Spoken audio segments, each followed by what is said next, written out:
0 to 100 crores.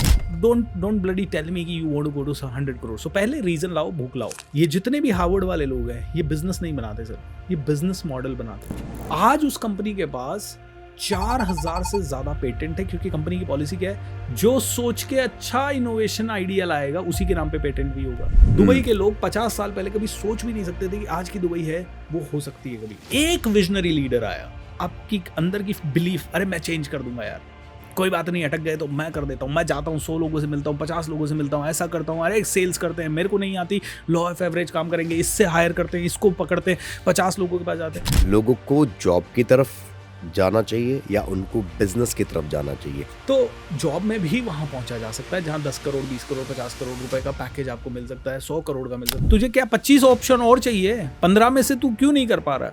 So that's the problem with education system. 100%, 90% लोगों का thought process होता है मैं छोटा. Is it okay to cry even if it is men? I cry a lot.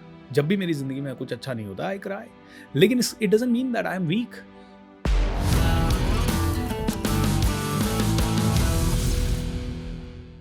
दोस्तों, आज का जो पॉडकास्ट है बहुत यूनिक पॉडकास्ट है. जनरली आपने बातें सुनी होंगी मैनिफेस्टेशन की, लॉ ऑफ अट्रैक्शन की, हाउ टू अट्रैक्ट मनी, इन सब चीज़ों के बारे में लोग बहुत बातें करते हैं. इस पॉडकास्ट में हमने डीप डाउन करा है, जाकर ये बात करी है कि जिस चीज़ को आप मैनिफेस्ट कर रहे हैं, जो लॉ ऑफ अट्रैक्शन पे जिस चीज़ को आप मांग रहे हैं, उसको कमाने के ज़रिए क्या क्या हो सकते हैं, हम किन किन तरीक़ों से पैसा बना सकते हैं, हम किन तरीक़ों से सक्सेसफुल हो सकते हैं. इसमें आपको बहुत ज्ञान मिलेगा, आपको बहुत डीप डाउन अच्छी चीज़ें मिलेंगी, आपका इंटरेस्ट बनेगा. Please watch it till the end. और हाँ, प्लीज़ हमें सब्सक्राइब ज़रूर करें, शेयर भी करें, लाइक करें, बेल आइकन भी दबाएं. And please let us know कि किस तरह के पॉडकास्ट आप आगे और देखना चाहते हैं. We will try our best to give you the best of the best podcast. Thank you. Welcome sir. Thank you Mohit ji, नमस्कार, and really happy to be on your podcast. आपके वीडियोस देखे, आप बहुत अच्छा काम कर रहे हैं एंड आपकी आईटी कंपनी में बहुत ज़बरदस्त चल रही है. Congratulations. Thank you so much. बड़ी एनर्जी है सर आप में. Thank you so much. I mean it's God's grace and guru's blessings. So how this started, मैं ये जानना चाहता हूँ. लोग आपसे जानना चाहते होंगे सर मैं ये कैसे बनूँ. मैं जानना चाहता हूँ आप ये कैसे बने, पहले आप ये बताइए हमें. एक बहुत ही इंटरेस्टिंग जर्नी रही. मैं तो डेस्टिनी में बहुत मानता हूँ वैसे. दोनों चीज़ों में मानता हूँ. एक तो अपनी डेस्टिनी हम खुद भी क्रिएट कर सकते हैं, और दूसरा डेस्टिनी आपको कुछ लोगों से मिलवा देती है. जैसे आज हम आपसे मिल रहे हैं और ये पॉडकास्ट पे आ रहे हैं. अगर प्लान करके आता तो पता नहीं कब आता कब नहीं आता. बिना प्लानिंग के देखिए हम कैसे मिले और कैसे आज पॉडकास्ट हो रहा है. सो एक्सीडेंटली मैं पुणे चला गया था. मैं IT कंपनीज में था, कॉल सेंटर्स में जॉब करता था. फिर पुणे चला गया. पुणे जाने के बाद एक सैटरडे संडे फ्री रहता था और एक नई सिटी थी, कोई दोस्त नहीं थे. IT के जो फ्रेंड्स थे वो सिर्फ ऑफिस में मिलते. बाद में वो लोग सैटरडे संडे को सिर्फ पब कल्चर था, क्योंकि कॉल सेंटर लाइफ में क्या होता है कि सैटरडे संडे सभी लोग बाहर की सिटीज़ से हैं, तो कहाँ मिले भाई, चलो पब में बैठ जाते हैं, डांस बार में चले जाते हैं, डिस्क में चले जाते हैं. वो सब चीज़ें अच्छी लगती नहीं थी. क्या किया जाए, सैटरडे संडे बोर हो जाता था. तो मैंने कहा कुछ सीख लेते हैं. तो मेरे राजस्थान में क्या बहुत सारे हमारे रिलेटिव्स टूरिस्ट गाइड थे, तो वो जर्मन लैंग्वेज या फ्रेंच लैंग्वेज ऐसा कुछ सीख के कुछ ना कुछ टूर गाइड का बिजनेस शुरू कर देते थे. तो आइडिया था कि एक फ्रेंच लैंग्वेज सीख लेते हैं अपन, या जर्मन लैंग्वेज सीख लेते हैं, तो टूर गाइड बन जाएंगे. तो मैं ऐसे ढूंढते ढूंढते एक इंस्टीट्यूट पे चला गया. मैंने कहा मुझे जर्मन लैंग्वेज सिखा दो. दे सेड कि सर अभी तो कोई बैच नहीं है, 3 महीने लगेंगे हमें. मैंने कहा ओके. तो वहाँ की वो जो काउंसलर थी वो थोड़ी स्मार्ट थी. उसने कहा कि आप एक काम करो, उसको छोड़ो, आप ये मेमोरी को पावरफुल बनाने का हमारा एक प्रोग्राम है, वो कर लो. मैंने कहा ये क्या होता है. तो उन्होंने फटाफट है ना एक लिस्ट पे मेरे को बोला कि ये बताओ इस रूम में क्या क्या है. मैंने कहा भाई लाइट है, ये माइक है, ये टेबल है. वो लिखती गई. फिर उन्होंने कहा कि अच्छा अब इनको सबको याद करो आप. मैंने कहा अच्छा याद करूं, कितना समय लग जाएगा आपको याद करने में. मैंने कहा मेरे को कम से कम भी नहीं तो आधा घंटा लगेगा इसको. नहीं सीक्वेंस में याद करना है, सीक्वेंस में 1 से 52 है. मैंने कहा 1 घंटा लग जाएगा. 100% एनर्जी के साथ कर लोगे. मैंने कहा no I am not sure. इतनी देर में उसने कहा पेपर अपनी तरफ घुमाओ. मैंने घुमाया. उसने 1 से 50 बोल दिए, 50 से 1 बोल दिए. फिर मैंने कहा अच्छा 20 नंबर पे क्या है. उसने फटाक से बोल दिया. 22 नंबर पे क्या बोल दिया. 34 नंबर पे क्या है बोल दिया. मैंने कहा ये क्या हुआ, मुझे ऐसा लगा जैसे मैजिक सा, ये इतना मैजिकल कैसे हो सकता है, how can somebody's memory be so sharp. बोलती आपकी भी हो जाएगी। मैंने कहा कैसे? बोले हमारा 3 दिन का प्रोग्राम है, 7,500 फीस है। अब मैं 11,000 12,000 कमाने वाला व्यक्ति, मैंने कहा यार 7,500 क्या करूं। पापा को फोन किया, पापा ने कहा यार तेरे को कोई उल्लू बना रहा है, तू बहुत भोला है, तू समझदार बन, तेरे पैसे लूटने के लिए कोई साजिश है। दीदी को फोन किया, नहीं नहीं मैंने ऐसा देखा है, ये मैजिकल था। दीदी ने कहा नहीं नहीं भाई ये कुछ गलत है। मेरे दोस्त जो मेरे साथ गए थे, मैंने कहा यार भाई देख, तूने तो देखा है, अपन दोनों ने देखा है, चल दोनों मिलके कर लेते हैं। बोले मैं नहीं दे रहा 7,500 मेरे पास कहाँ है यार, अपनी तो सैलरी इतनी कम है। कहा यार क्या किया जाए। 3-4 दिन वो लड़की फॉलो अप करती रही और मैं उसको टालता रहा। अब मैं कहता हूँ कि है ना, कभी कभी लाइफ में कोई आदमी आपको किसी चीज़ के लिए फोर्स करे, ये आपके लिए बहुत अच्छा हो जाता है। This girl was a pure sales person. मैंने एक दिन फ़ोन उसने किया और मैंने उठा लिया। शी सेड अरे आप 2-3 दिन पहले बोल के गए थे, अभी तक आए नहीं। मैंने कहा मैम मेरा घर थोड़ा दूर है, मैं 2-3 दिन बाद आऊँगा। नहीं नहीं कहाँ है, कहाँ रहते हैं आप? मैंने कहा मैं आप जहाँ पे इंस्टीट्यूट है वहाँ से 10 किलोमीटर दूर। अच्छा मैं आ जाती हूँ वहाँ। मैंने कहा आप आ जाओगे? वो आ गई वहाँ पे, और वो आ गई और कैफ़े में बैठ के उसने हाथों हाथ मुझे क्लोज़ किया। मैं ना नहीं बोल पाया, उन्हें 7,500 रुपए दे दिए। और जब मैंने ये कोर्स अटेंड किया, तो लिटरली मेरे अंदर भी वो कैपेसिटी आ गई, मैं भी सारी चीज़ें जल्दी याद करने लगा। तो मैं सबको कहना चाहता हूँ कि you are not weak, you are not strong. आप या तो ट्रेंड हैं या अनट्रेंड हैं, राइट? सो मैंने कहा यार अच्छा, इसका मतलब मेरी मेमोरी ट्रेंड नहीं थी। मैं सोचता था मैं एवरेज आदमी हूँ, लेकिन मेरी मेमोरी जैसे ट्रेंड हुई, मेरा कॉन्फिडेंस बढ़ गया। मेरे को समझ में आ गया, I can remember anything now. अब मुझे लगा कि ये तो मैजिकल पावर आ गई मेरे पास, अब क्या करें? उसी इंस्टीट्यूट वालों ने कहा पब्लिक स्पीकिंग सीख लो। मैंने कहा वो क्या होता है, उसकी मेरे को क्या ज़रूरत, मैं तो आईटी में हूँ यार, मैं कंप्यूटर के सामने बैठता हूँ, मुझे कहाँ स्टेज पे बोलना है। लेकिन जो स्पीकर थे, उनकी पब्लिक स्पीकिंग स्किल बहुत अच्छी थी। मुझे लगा यार ये तो बहुत ही अच्छी बात है। एक काम करते हैं, ट्राई कर लेते हैं, सैटरडे संडे अपने पास समय है। I tried it. पहला बैच था, 1.5 महीना बैच चला, और उसके बाद हमारा एक स्पीच कॉम्पिटिशन हुआ। मेरा स्थान आया 3rd नंबर पे, मतलब पूरे 35 लोगों में से 3rd पोजीशन। मेरे को गुस्सा आया, मैंने कहा नहीं पहला पोजीशन चाहिए। सेकंड बैच फिर रिपीट किया, फिर 2nd पोजीशन आया, फिर गुस्सा आया, मैंने कहा 3rd बैच फिर रिपीट करो। तीसरा बैच रिपीट किया, पहला पोजीशन आया। उसके बाद 3-4 बैच और रिपीट किए, सब में पहला पोजीशन आया। I became a good public speaker, मुझे स्टेज मिलने लग गया, मैं उनके मास्टर ऑफ सेरेमनी बनने लग गया कई इवेंट्स का। एक दिन एक इवेंट कर रहा था, और करीब हमारे टीचर का एक इवेंट था, 2,000 लोग थे, मैं मास्टर ऑफ सेरेमनी था। मैं 2,000 लोगों के सामने पहली बार बोला, बहुत घबराया, भी चेहरे पे स्माइल नहीं थी। आज भी वो स्पीच देखता हूँ तो बड़ी हंसी सी आती है। जब नीचे उतरा तो एक दोस्त आया, हग किया, यार you are like next Shiv Khera, अरे तूने बहुत कॉन्फिडेंटली बोला। उसने मोटिवेट करने के लिए बोला, लेकिन मैंने कहा इसने मेरे अंदर बहुत बड़ा मोटिवेशनल स्पीकर देखा, मुझे क्यों नहीं दिखा? And that was the turning point. मैंने कहा यार एक बार एक्सप्लोर करते हैं हॉबी के लिए, मतलब कोई ऐसा थॉट नहीं था कि यहाँ से पैसे कमाने हैं, बस एज अ हॉबी शुरू कर दिया। फिर हॉबी एज ए शुरू किया तो एक कॉलेज में गया, एक हॉस्टल में गया, तो वहाँ पे कई लोगों ने तालियां बजाई, ऑटोग्राफ लिए, ऐसा हुआ तो और अच्छी फीलिंग आई। फिर उनमें से एक पर्सन आई, एक बच्ची आई और उसने कहा सर मुझे थोड़ा कोचिंग दे दो प्लीज़। मैंने कहा मैं तो, मेरे पास कहाँ बैच, मेरे पास कहाँ स्कूल, कहाँ को, आप मेरे हॉस्टल में आके मुझे थोड़ी चीज़ें सिखा दो। मैंने कहा ठीक है। मैंने उसको सिखाया, 10 सेशन का सेशन हुआ, 10 घंटे मैंने दिए एक-एक दिन करके। After 10 days she give me an envelope, sir ये आपकी फ़ीस। मैंने कहा मेरी फ़ीस, मैंने तो माँगी नहीं आपसे। उसने एनवेलप दिया और उसमें 10,000 रुपए थे। मैंने कहा वाओ! बोलती है सर मेरे को इतना फ़ायदा हुआ है कि अगर मेरे पास 50,000 होते ना तो मैं 50 दे देती, बट मैं एक स्टूडेंट हूँ, अभी मैं इतना ही अफ़ोर्ड कर सकती हूँ। मैंने कहा क्या बात है, मैंने तो इससे 1000 भी एक्सपेक्ट नहीं किया था, इसने 10,000 दे दिए। उस दिन किक मिला कि यार अच्छा पैसे भी कमा सकते हैं इससे, जितना हम जॉब में कमा रहे हैं 10-20 हज़ार रुपए, उतना यहाँ से भी कमा सकते हैं। इसका मतलब यही करते हैं, इसमें मज़ा आ रहा है, और टाइम भी अपनी मर्जी से देंगे। दिन में 4 घंटा देना है, 40 घंटा देना है, व्हाटएवर। बस वहाँ से शुरू हुआ मोहित जी, और उसके बाद आज तक ये सिलसिला रुका नहीं। फिर एक हिम्मत आई, जॉब छोड़ने की हिम्मत आई। 2010 में I left my job, started this journey. Definitely it was not an easy journey, बहुत टफ जर्नी रही, क्योंकि सबसे पहला इशू ये होता है कि जब आप जॉब छोड़ देते हो ना, तो लोग कहाँ से आएंगे आपके पास। It was very difficult to find people, कौन आएगा, कौन सुनेगा, कौन सुनने के पैसे देगा, ये सारी चीज़ें बड़ी डिफिकल्ट थी। But I think guru's blessings, things are getting sir आपको ऐसा लगता है कि आज का जो यूथ है बेटर। उनका जो फोकस है वो इंस्टाग्राम की रील्स की तरफ बहुत ज़्यादा हो गया है, यस, रेदर देन वो ये फाइंड आउट कर सके कि हम कैसे अपने आप को स्किल्ड बनाएं ट्रू, और कैसे हम अपने आप को ऊपर लेके जाएं। जी, मैंने अभी रिसेंटली एक वीडियो देखी जहाँ पर एक अंधा बंदा, उसकी आंखें नहीं थी और वो लेबर्स के साथ मिलके लेबर्स की हेल्प कर रहा था टू अर्न मनी। उसके लिए तो बहुत आसान है कि वो सड़क पे बैठ के भीख मांगना शुरू कर दे और शायद मिल भी True. जाए, लेकिन उसने चूज करा कि वो काम करना चाहता है। वहीं पर कई लोग हैं जो बिल्कुल सही है शरीर से, उनके पास दिमाग भी है, लेकिन वो उसका इस्तेमाल या तो करना नहीं जानते या करना नहीं चाहते। तो आप इसको कैसे देख रहे होते? जब कोई कहता है कि मैं करना नहीं जानता, तो ये स्किल की कमी है, और वहाँ पे उस इंसान को डेफिनेटली स्किल्स की तरफ आना चाहिए। और जहाँ आदमी कहता है मैं करना नहीं चाहता, यहाँ उसकी विल की कमी है, विल पावर ही नहीं है। मैं क्यों करूँ, मैं कोई क्लैरिटी नहीं है। तो मैं हमेशा कहता हूँ, have the long term clarity first. एक युवा को क्लैरिटी दी नहीं जाती, ना स्कूल में दी जाती है, ना कॉलेज में दी जाती है, ना पेरेंट्स को पता है।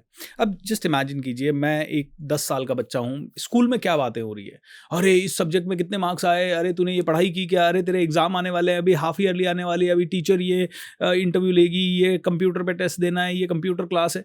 उसको कभी सोचने को दिया ही नहीं जाता कि how his future will be, उसको फ्यूचर में क्या क्या चैलेंजेस आने वाले हैं, किस तरह की जिंदगी आने वाली है। उसको बस बोला जाता मार्क्स अच्छे आ जाएंगे, नौकरी मिल जाएगी और घर चल जाएगा। But do you think, sorry for me to cut you here, but do you think हमारा एजुकेशन सिस्टम में कहीं अब परेशानी है? क्योंकि जो हम बेसिक्स पढ़ते हैं, जो पढ़ते आए हैं सालों से, और इतना फास्ट टेक्नोलॉजिकल चेंज जो लाइफ में हो रहा है, जो हमारे इर्द गिर्द हो रहा है, डोंट यू थिंक कि वो पढ़ाई और आज की सच्चाई, इनमें एक बहुत बड़ा डिफरेंस है? हम वही 4 साल का बीटेक का कोर्स कर रहे हैं, वही हम ग्रेजुएशन के 3 साल के बाद 2 साल एमबीए, मतलब मे बी वो डॉक्टरी के लिए अच्छा हो सकता है या किसी और प्रोफेशनल कोर्स के लिए अच्छा हो सकता है। नहीं है, मुझे तो लगता है वो किसी के लिए भी अच्छा नहीं है आज की डेट में। अभी आज मेडिकल फील्ड में भी अगर कोई डॉक्टर जाता है, कितनी सारी बीमारियां और कितने सारे कॉम्प्लिकेशंस आ रहे हैं। आज एआई वगैरह कितनी सारी टेक्नोलॉजी आ रही है, टेक्नोलॉजी से उसका डायग्नोसिस हो रहा है, टेक्नोलॉजी से कई सारी चीज़ें हो रही है। तो हो सकता है मेडिकल साइंस में आपको पढ़ने के लिए, लेकिन वहाँ पे भी एक नेक्स्ट लेवल का चेंज होना चाहिए, जो हो भी रहा होगा। आई एम नॉट श्योर, क्योंकि मैं मेडिकल साइंस से नहीं हूँ, बट जो ट्रेडिशनल एजुकेशन सिस्टम है, उसमें तो आज बच्चों को सबसे पहला सब्जेक्ट ये सिखाना चाहिए। पहले बच्चे को 8वीं क्लास तक तो एक ही चीज पढ़ाई जानी चाहिए, what are the behavioural skills.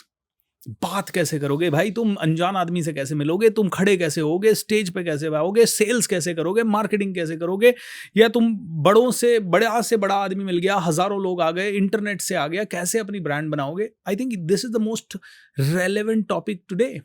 जब हम लोग छोटे थे तब पढ़ाते थे कि अकाउंट्स क्या होती है भाई, है ना। उस समय पढ़ाया मैथमेटिक्स क्या है। मैं नहीं कहता कि मैथमेटिक्स भी नहीं पढ़ाओ, लेकिन ये है ना, वो जो 10 साल में पढ़ाया जाता है ना मैथमेटिक्स, वो आज की डेट में एक बच्चे का दिमाग इतना डेवलप्ड है कि 1 साल में सीख सकता है वो उतना पूरा।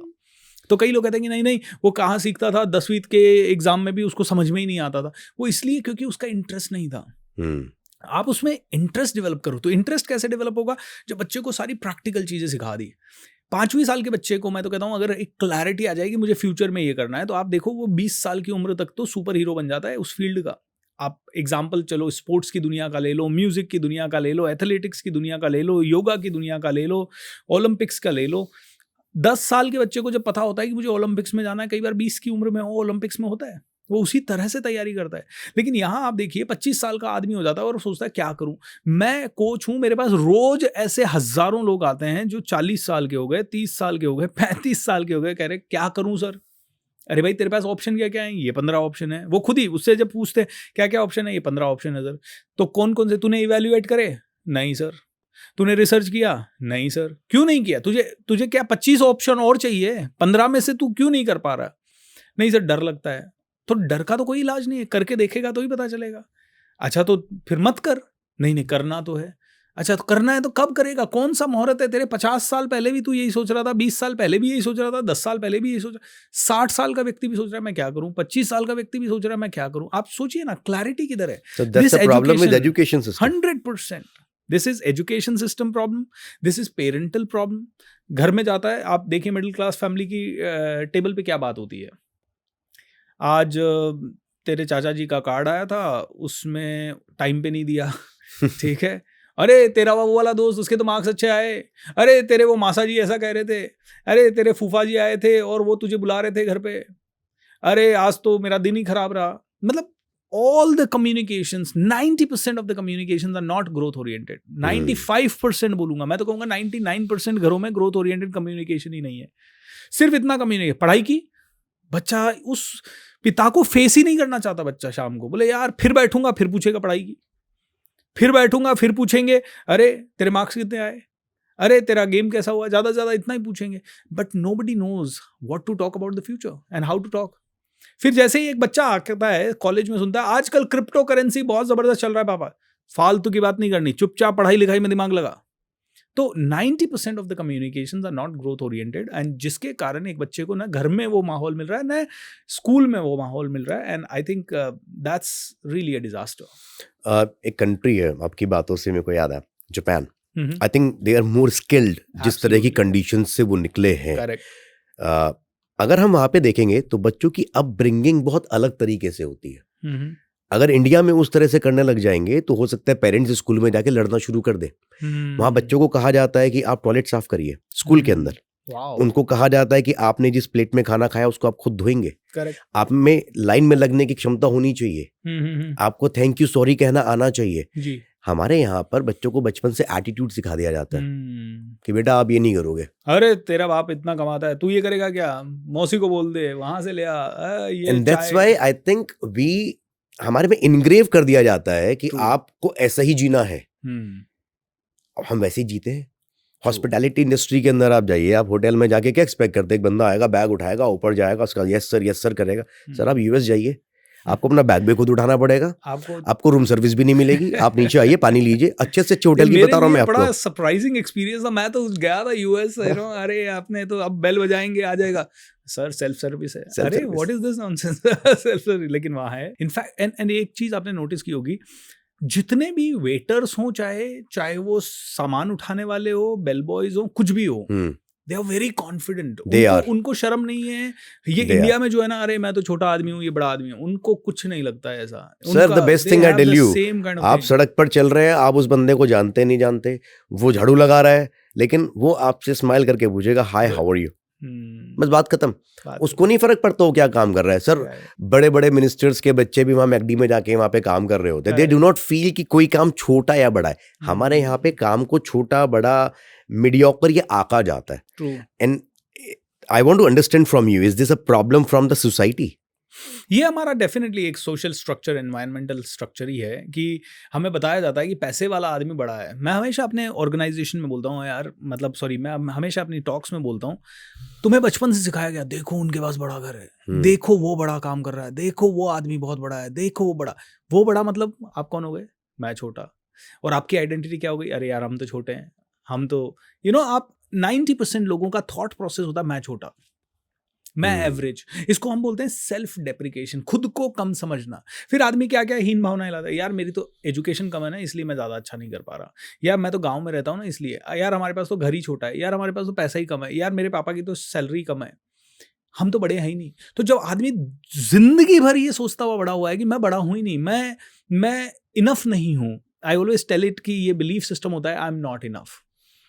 जबकि यूएस के हर एक बंदे का बिलीफ सिस्टम है आई एम इनफ, मैं जैसा हूं आई एम इनफ, जैसा हूं मैं मेरा इंडिविजुअल हूं, कोई मेरे को खाने को नहीं दे रहा है, आई एम इनफ।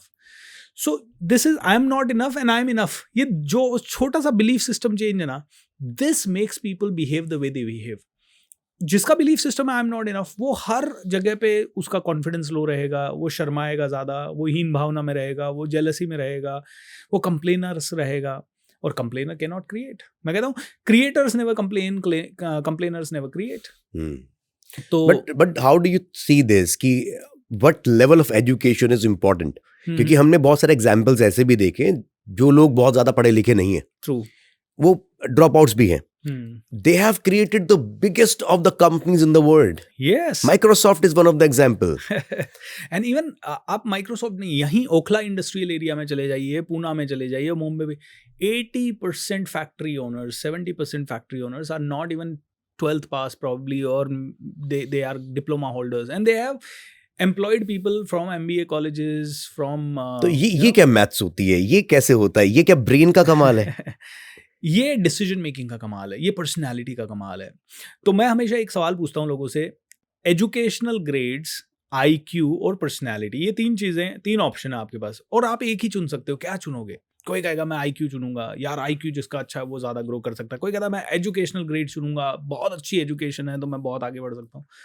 मैं हमेशा पर्सनैलिटी को चुनूँगा, क्योंकि मैं हमेशा कहता हूँ कि कोई भी इंसान जो बड़ा कर रहा है ना, वो अपनी पर्सनैलिटी के कारण कर रहा है। अब पर्सनैलिटी में 2 चीज़ें होंगी, एक तो आउटर पर्सनैलिटी जैसा हम दिख रहे हैं, भई ये इसकी लिमिट है, हम ऐसे दिख रहे हैं, हमारी यही हाइट है, हम ऐसा है। ज़्यादा से ज़्यादा थोड़ा बहुत इसको फैंसी-वैंसी चीज़ों से सजाया जा सकता है।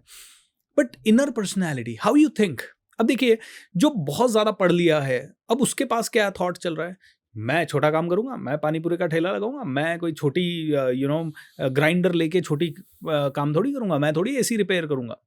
लेकिन जितने भी लोगों ने बड़े बिज़नेसेस क्रिएट किए ना, अब उनका एजुकेशन सिस्टम मान लो वो कम पढ़े लिखे हैं, या तो उन्होंने कहा यार हमारे पास तो क्या ऑप्शन है, ग्राइंडर उठा के काम चालू कर दिया। आगे एसी रिपेयर करना चालू कर देते हैं, चलो ये कहीं पे 10,000 कमाने हैं, चलो एसी रिपेयर की शॉप लगते लगते उनको कहा यार ये तो बहुत ईजी काम है। अच्छा, मुझे एसी रिपेयर करना आ गया। अब क्या करना है, 2 लोग मेरे को मिलाने हैं, अब मैं भी अपनी कंपनी चालू कर देता हूँ। वो ऐसे करके कंपनी चालू कर देते हैं। और पढ़ा लिखा आदमी क्या कहता है, मैं एसी रिपेयर तो नहीं करूँगा, मैं छोटा काम नहीं करूँगा, अरे मैं झाड़ू थोड़ी लगाऊंगा, मुझे क्या करना है, मुझे तो एक एमएनसी में जॉब करनी है। वो माइंडसेट जो है ना कि मुझे तो बड़ा ही चाहिए पहले दिन से, मुझे तो आगे पीछे मेरी टेबल पे चाय आनी चाहिए। सर ये क्या काम बता रहे हो आप मेरे को फील्ड पे जाना पड़ेगा, सेल्स करना पड़ेगा, मैं नहीं कर रहा सर, ये मेरा काम नहीं है। मैं कहता हूँ 10 दिन धक्के खा ले इस फील्ड के ऊपर, तेरा कॉन्फिडेंस इतना ऊपर चला जाएगा कि तू किसी भी आदमी से टकरा जाएगा। मैं हमेशा कहता हूँ सेल्स दुनिया का सबसे ज्यादा पैसा देने वाला प्रोफेशंस में से एक है। एंड अगर आदमी वो कर ले, उसके लिए करना क्या है, रॉ मटेरियल शरीर में है, बात ही करना है। ओके, शरीर आपके पास है, जाना है, मैं मिलूंगा मोहित जी से, मोहित जी मेरे पास एक बहुत ही जबरदस्त प्रोडक्ट है जो आपके बिजनेस को नेक्स्ट लेवल पे ले जा सकता है, would you really use this. Mohit ji कहेंगे नहीं नहीं, I don't have a time. अब मैं कहूँ मोहित जी एक बार टाइम निकालिए तो सही, मोहित जी 7 बार नो बोल सकते हैं। Sales is psychological. एक आदमी 7, 8, 10 बार नो बोलेगा, मोहित जी कहेंगे यार ये बंदे में कुछ तो बात है, ये 7, 8 बार मेरे को परस्यू कर चुका है, चलो एक बार इसकी बात सुन के ही देख लेते हैं, प्रॉब्लम क्या है। मैं कहूँगा मोहित जी यार आपने जगह ले रखी है, मैं उसका इंटीरियर कर देता हूँ। अब बस यहाँ से गेम शुरू हो गया, एक छोटे असाइनमेंट से गेम शुरू हो गया। कई लोग कहते हैं सर लेकिन ये तो कैपिटल वालों के काम है। नहीं, शुरुआत कैपिटल से कहाँ होती है। शुरुआत में आपको मोहित जी नहीं मिलेंगे, शुरुआत में हो सकता है आपको आपके पड़ोसी मिले जिसका काम हो 200 रुपए का, कर दो ना, कहाँ दिक्कत है।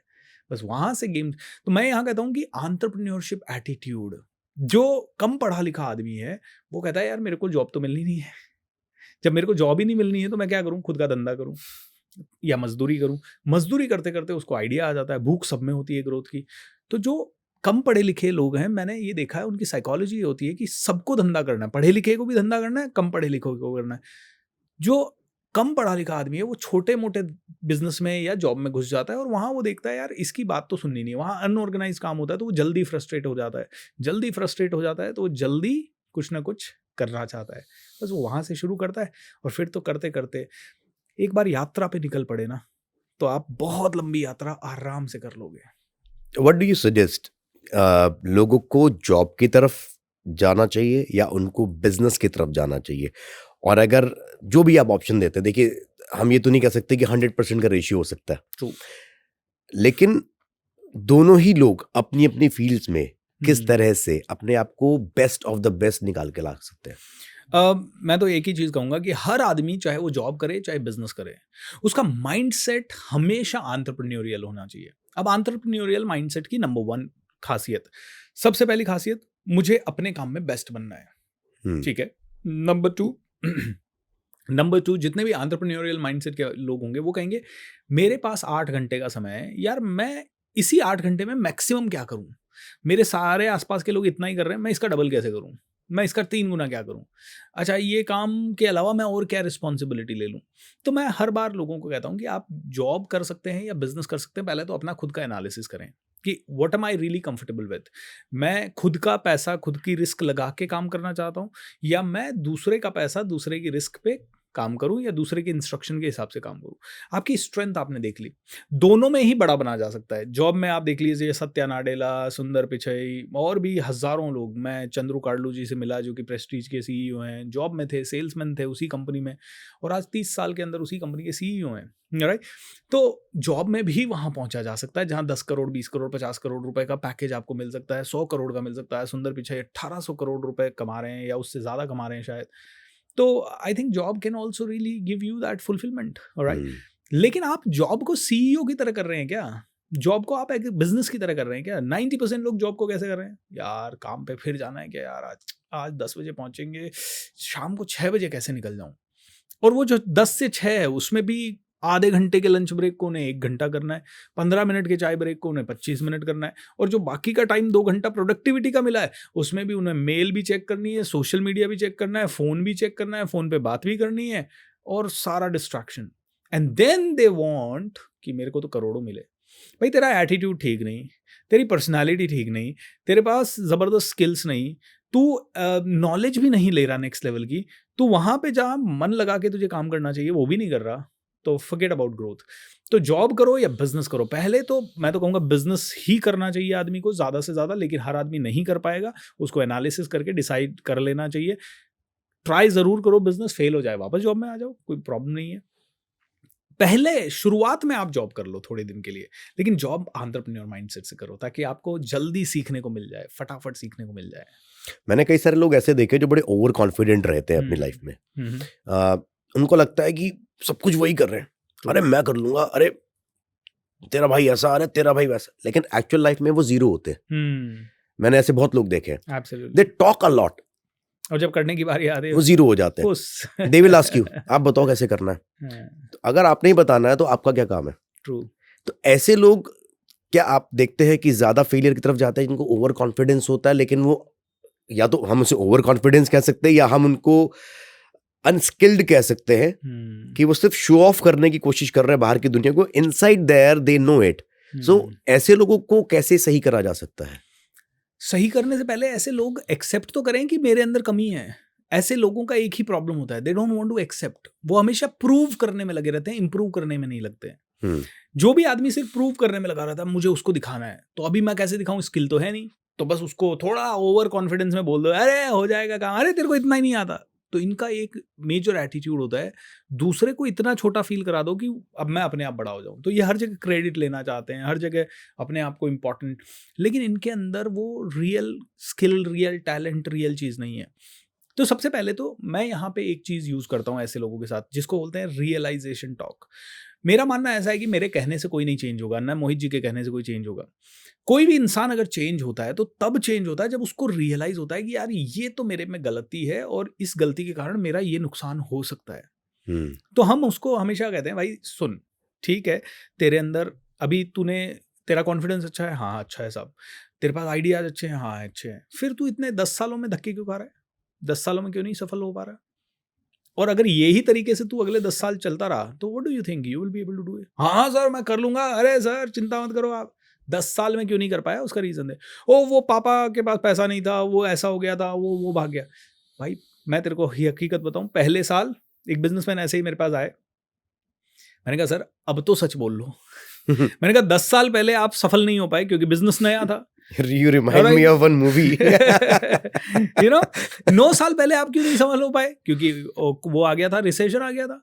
उसके बाद 8 साल पहले क्यों नहीं सफल हो पाए? रिसेशन का इम्पैक्ट रहा। 7 साल पहले मेरी शादी हो गई। मैंने कहा आप ऐसे ही एक्सक्यूज दोगे? मैंने कहा आप 10 साल से एक्सक्यूज दे रहे हो, शर्म नहीं आ रही आपको?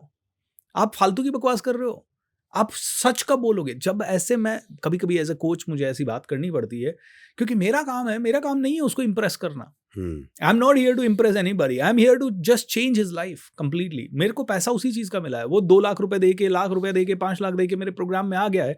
अब मैं उससे बोलूँ नहीं सर डोंट वरी, अरे हो जाएगा सब, ना भाई करना ही है तेरे को। अब हकीकत में आ जा, अब सुन ले। तो सुनने की तैयारी अगर हुई तो उस आदमी को बदला जा सकता है।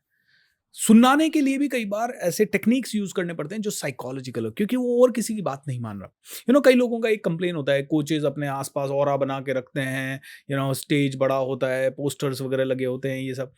भाई जब तक वो नहीं करेंगे लोग सुनते ही नहीं है। लोग साधारण आदमी को, अपने बराबर वाले आदमी को कौन सुनता है? कोई भी। मेरे घर वाले मेरी बात ही नहीं सुनते, मेरे रिलेटिव्स मेरी बात नहीं सुनते, मेरे दोस्त मेरी बात नहीं सुनेंगे, बोले कि यार ये आया अपना ही दोस्त है, अपना ही घर वाला है, अरे तू तो बोलता रहता है, हमने देखा है तेरे को, अब फालतू की बातें मत कर, तू उससे पैसे कमा। वही कहावत है ना, घर का जोगी जोगना और गांव के सिद्ध, करेक्ट यही होता है। यही है।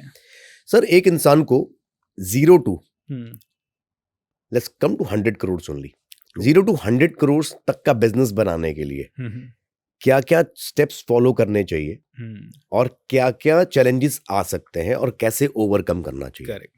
तो सर बहुत ही प्यारा क्वेश्चन है, 0 से 100 करोड़ कैसे जाएं? तो सबसे पहले तो क्यों जाना है 100 करोड़ ही? I always tell people, reasons come first, actions come second. आप और मैं बिना रीजन के कौन सा काम करते हैं सर? आप बताइए। आपको रीजन चाहिए भाई। आपका काम अगर 4 चेयर्स में चल रहा है तो आप 40 चेयर थोड़ी लाते हो घर में। और टेंट हाउस वाले का काम 40 चेयर में चलेगा तो वो 400 भी लाएगा, 40 भी लाएगा, 4000 भी लाएगा। तो जिसका जो रीजन होगा उसके हिसाब से काम होगा। एंड लोग कहते हैं नहीं 100 करोड़ मुझे इसलिए जाना है क्योंकि मुझे 100 करोड़ चाहिए। ऐसा नहीं होता। जितने भी लोगों ने 100 करोड़ कमाया वो इसलिए नहीं कमाया क्योंकि वो 100 करोड़ जाना चाहते थे, उनके पास रीजन स्ट्रांग था। जैसे हर्षद मेहता की बात करते हैं, वो बहुत अमीर बनना चाहता था, लेकिन उसका रीजन क्या था? उसका रीजन था उसका पैशन। मतलब वो गरीब भी था या कुटिया में भी रह रहा था, वो कहता नहीं एक दिन इस सिटी पे रूल करना है भाई, रूल करना है। मतलब उसका रीजन ये था कि उसकी खुद की सेल्फ आइडेंटिटी जो थी वो एक राजा की आइडेंटिटी थी, मेरे को ऐसे राज करना है। धीरू भाई अंबानी पेट्रोल पंप पे काम करते हैं, ऐसे सोचे सुना है, या छोटे छोटे कपड़े बेचते थे। और उनका रीजन था, उनके माइंड में ये नहीं था कि मैं बिलियंस में जाऊंगा, ये जाऊंगा, मैं बहुत पैसा कमाऊंगा। क्यों कमाऊंगा भाई? क्योंकि मेरा बचपन ना बहुत ही गरीब गुजरा है और गरीब मरना नहीं है मेरे को। तो जब ये ऐसे हाइपोथेटिकल या किसी भी तरह का रीजन आ जाता है और वो रीजन पैशन के लेवल पे चला जाता है, तब ही आदमी 100 करोड़ कर पाएगा। तो पहले तो भूख जगाओ। अब लोग करना तो चाहते हैं, लेकिन एक बात बताइए, कई लोग 100 करोड़ जाना चाहते हैं, उनसे बोलो जल्दी उठ जा, नहीं उठूंगा। किताबें पढ़ ले, नहीं। कोचिंग ले ले, नहीं। रिसर्च कर ले, नहीं। हसल कर ले, साइड हसल कर ले, नौकरी के बाद आके कुछ सुबह शाम में कर ले, नहीं। इसका तो पैसा लग जाएगा, इसमें ये टाइम नहीं मिलता, ये मेरे को समझ में नहीं आता। अरे भाई तेरे अंदर भूख ही नहीं है। डोंट ब्लडी टेल मी कि you want to go to 100 crore. So पहले रीजन लाओ, भूख लाओ। ओके, उसके बाद 100 करोड़ एक साल में करने की जल्दबाजी मत करो। देखिए, देयर आर लकी पीपल जिन्होंने 1 साल में भी किया होगा, 5 साल में भी किया होगा, बट मुझे ऐसा लगता है it's quite a journey. Alright, हाँ, मेरे बिजनेस में ये 3 साल में भी पॉसिबल है और कई लोग 30 साल में भी नहीं कर पाते। आपके बिजनेस में कई लोगों ने 30-40 साल से आईटी कंपनीज चला रहे होंगे, फिर भी नहीं कर पाए होंगे, और आपने कर लिया। This is how it is. So पहली चीज़ तो है कि भूख लाओ, भूख लाओ। दूसरी चीज़ है प्रोसेस लाओ, और ऐसा ही प्रोडक्ट लाओ। अब कोई आदमी door to door AC repair कर रहा है और कह रहा है मैं 100 करोड़ कैसे कमाऊँ? भाई नहीं होगा, बहुत मुश्किल है, बहुत टाइम लगेगा। अब तुझे अगर 100 करोड़ कमाना है, तेरे को एसी बनाने की या तो फैक्ट्री लगानी है या कोई फ्रेंचाइजी लेनी है। तो रिपेयरिंग से 100 करोड़ कमाने जाएगा, शायद तेरे को 20 साल लग जाएगा, बहुत टाइम लगेगा। तो रिपेयरिंग के लोग जोड़ेगा, फिर वो छोड़ के चले जाएंगे, फिर वो नया बिजनेस डाल देंगे, तेरे ही कॉम्पिटिटर बन जाएंगे। तो ऐसा बिजनेस ना करें जो बहुत ईजिली आपकी टीम रेप्लिकेट कर पाए, क्योंकि जैसे ही आपकी टीम आपसे सीखी और तुरंत रेप्लिकेट कर पाई, तो फिर आपके इतने कॉम्पिटिटर बन जाएंगे 6 महीने, साल भर में या 6 साल में, कि आप 100 करोड़ नहीं जाओगे। आपका मार्केट शेयर 100 करोड़, 200 करोड़, 500 करोड़ का होने के बावजूद भी आप बहुत ज़्यादा उसमें चले जाओगे। तो ऐसा प्रोडक्ट लाओ जिसमें आप यूनिक हो, जो आपके लिए स्पेशल हो, जिसको रेप्लिकेट करना आसान नहीं हो। ठीक है। तीसरा चीज़ हम इसको बोलते हैं कि जब भी आप कोई भी इंडस्ट्री चूज करो तो बाईपास इंडस्ट्री चूज करो या न्यू इंडस्ट्री चूज करो। बाईपास इंडस्ट्री क्या होती है? जैसे रिलायंस जियो ने एक स्ट्रैटेजी लगाई। क्या लगाई स्ट्रैटेजी? एयरटेल कह रहा था भैया हम तो 5,000 रुपये लेंगे, हम डेटा इतने में देंगे। रिलायंस ने एक बाईपास स्ट्रैटेजी लगा दी। क्या? 2 साल फ्री ले लो भैया सारा data. Now see what happened. Bypass industry, solar वाली bypass industry, electric car bypass industry, all of a sudden new industry हो गई। जो सब लोग सोच रहे थे पेट्रोल की कार बनाएंगे, ये कहें टेस्ला ने कहा बाईपास, सीधा का सीधा कौन सी कार लाएंगे हम भाई साहब? इलेक्ट्रिक वाली लाएंगे। तो इनोवेट कर दिया। सो इनोवेशन की तरफ जाओ। ठीक है। और पूरा एक प्लान होना चाहिए कि 100 करोड़ जाना है ना, पहले 3 साल नींव बनानी है, तो पहले 3 साल हम 4 करोड़ पे आ जाएंगे। पहले साल हम सारा सेटअप करेंगे, प्लानिंग करेंगे। दूसरी चीज़, दूसरे साल हम लोग उसके हिसाब से है ना रिसोर्सेज करेंगे, तीसरे साल हम अपने मॉडल को बहुत अच्छा टेस्ट करके 5 करोड़ पे जाएंगे, चौथे साल हम उसको अंदर सिस्टम्स बनाएंगे। एंड ऐसे करके आप 10 ईयर्स का प्लान करो, एंड 10 ईयर्स का प्लान करते करते बिजनेस के अंदर हो सकता है आपको 3 साल में ही वो सक्सेस मिल जाए। मैं एक बहुत बढ़िया मोहित जी स्टैटिस्टिक्स बताता हूँ जो मैंने कहीं पढ़ा नहीं है, लेकिन मेरा बिलीफ है, वो मेरा पर्सनल बिलीफ है। मैंने हर जगह ये पढ़ा है कि 90% बिजनेसेस पहले 5 साल से 7 साल में फेल हो जाते हैं। आपने भी पढ़ा होगा, राइट? मैंने एक और चीज़ कहीं पे पढ़ी थी कि ये कहीं पे, मतलब ऐसा कोई रिसर्च मैंने नहीं देखा, लेकिन ये पढ़ा था मैंने कि 90% लोग जो IIM, ISB, हार्वर्ड या ऐसे बड़े ऑर्गेनाइजेशन से पढ़ के निकलते हैं ना, उनके बिजनेसेस पहले 5 साल में 100 करोड़ चले जाते हैं। ओके। मैंने ये देखा, तो मैंने देखा कैसे, तो ये लोगों को क्या करते हैं, वो 2 साल जब वो हार्वर्ड में है, अब देखिए एक नॉर्मल MBA वाला बंदा 2 साल बाद MBA करके निकलता है, उसको 10,000 की नौकरी नहीं मिलती, और हार्वर्ड के बंदे को 1 करोड़ का पैकेज मिल रहा है। क्यों? क्योंकि उस 2 साल में उसको सिखाया जाता है, बिल गेट्स के पास 10,000 करोड़ है, वो भारत के मार्केट में जाना चाहते हैं, भारत के मार्केट में ये 15 चैलेंजेस हैं, ये 15 प्लस हैं, क्या उन्हें जाना चाहिए या नहीं जाना चाहिए? अब कॉलेज का लड़का सोच रहा है, यार मैं बिल गेट्स की तरह, उसको बिल गेट्स की टोपी पहना दी जाती है और बोला जाता है अब बिल गेट्स की तरह सोच भाई, और अगले दिन क्लास में डिस्कशन होता है जहां 100 बिल गेट्स बन के 100 अलग अलग सॉल्यूशंस लेके आए, और फिर टीचर उन सभी का मिश्रण करके एक नई स्ट्रैटेजी बता रहा है। मतलब कितना बड़ा माइंड एक रात के अंदर खुल गया। Think about this. और 2 साल तक इसी तरह से उनका सबका माइंड खुलते जा रहा है। तो देयर थिंकिंग पैटर्न इज, जल्दबाजी कुछ नहीं करनी है, पहले रिसर्च करो। ये जितने भी हार्वर्ड वाले लोग हैं, ये बिजनेस नहीं बनाते सर, ये बिजनेस मॉडल बनाते हैं। और जितने भी 100 करोड़ जस्ट जाने की इच्छा रखने वाले लोग बिजनेस बनाने की सोचते हैं, मैं दुकान खोलूंगा, दुकान पे बैठूंगा और फिर क्या करूंगा, दुकान पे ही बंधा हुआ रहूंगा, उसी खूंटे से बंधा हुआ रहूंगा, कहीं नहीं जा सकता। अब देखिए 100 करोड़ बनाने में कई बार 4-4 जनरेशन खप जाती है, नहीं बनता है। परदादाजी ने बिजनेस शुरू किया, दादाजी ने चलाया, फिर बेटे ने चलाया, अभी पोता चला रहा है। सभी के सभी कई बार तो 3-3 जनरेशन एक ही दुकान पे बैठी है, 40 साल, 50 साल, 60 साल, 100 साल से बिजनेस चल रहे हैं, लेकिन उसके बावजूद भी 1 करोड़ कर रहे हैं, 3 करोड़ कर रहे हैं। भाई क्यों? अपग्रेड भी नहीं हो रहा। अपग्रेड नहीं हो रहा है क्योंकि उसी तरह से चलना है जैसे दादाजी चले थे, जैसे पिताजी चले थे। पिताजी बेटे को चेंज नहीं करने दे रहे, बेटा पोते को चेंज नहीं करने दे रहा, क्योंकि सब कह रहे नहीं, हमारा बिजनेस, हमारी मूछें, हमारी इतनी साल की रेपुटेशन, इतने साल की दुकान है, ऐसे ही चलेगा, दिमाग मत लगा, तू जाके दूसरा कर। And then there is no freedom of thinking. 3M company की एक बहुत ही प्यारी केस स्टडी है। 3M कंपनी 1933 में एक तरह से पूरी तरह से बैंकरप्ट हो गई थी, और जब ये कंपनी बैंकरप्ट सी हो गई थी तो एक नया CEO आया, टेक ओवर किया। ऐसी सिचुएशन में भी नए CEO ने एक बहुत अच्छी चीज लॉन्च की। उसने पता है क्या किया? उसने कहा पहले तो 6 days a week की जगह 5 days a week पे लाया वो। उसमें भी उसने एक और चीज की, फ्राइडे के दिन आदमी घर पे आएगा, ऑफिस में आएगा और सिर्फ एक काम करेगा, सोचेगा, काम नहीं करेगा, सोचेगा। ओके। एंड वो 3M जो मरने वाली थी, माइनिंग वगैरह करवाती थी, माइनिंग एंड मिनीसोटा सम नाम है कंपनी का, 3M, आज उस कंपनी के पास 4,000 से ज्यादा पेटेंट है, क्योंकि कंपनी की पॉलिसी क्या है, जो सोच के अच्छा इनोवेशन आइडिया लाएगा उसी के नाम पे पेटेंट भी होगा। कंपनी के नाम पे पेटेंट होगा, साथ में उसका भी नाम होगा। तो जितने भी लोग ये पेटेंटेड आइडियाज लेके आए, उनका नाम है। तो people started thinking even more aggressively.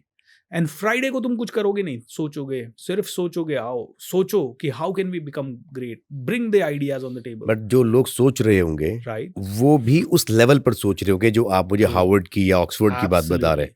तो ये लिमिटेड लोग होंगे, क्योंकि मैंने बहुत सारे लोग ऐसे देखे जो हमारे इर्द गिर्द में किसी को डिमीन भी नहीं करना चाहता, लेकिन इंडिया में मोस्ट ऑफ द पीपल वो ऑफिस आना चाहते हैं। अगर उनको सोचने के लिए कहोगे तो वो अपने आपस की बातें सोच के और गप्पे मार के फ्राइडे को घर चले जाएंगे और ये डिसाइड करेंगे, ये सोचेंगे कि शाम को मोमोज खाने हैं।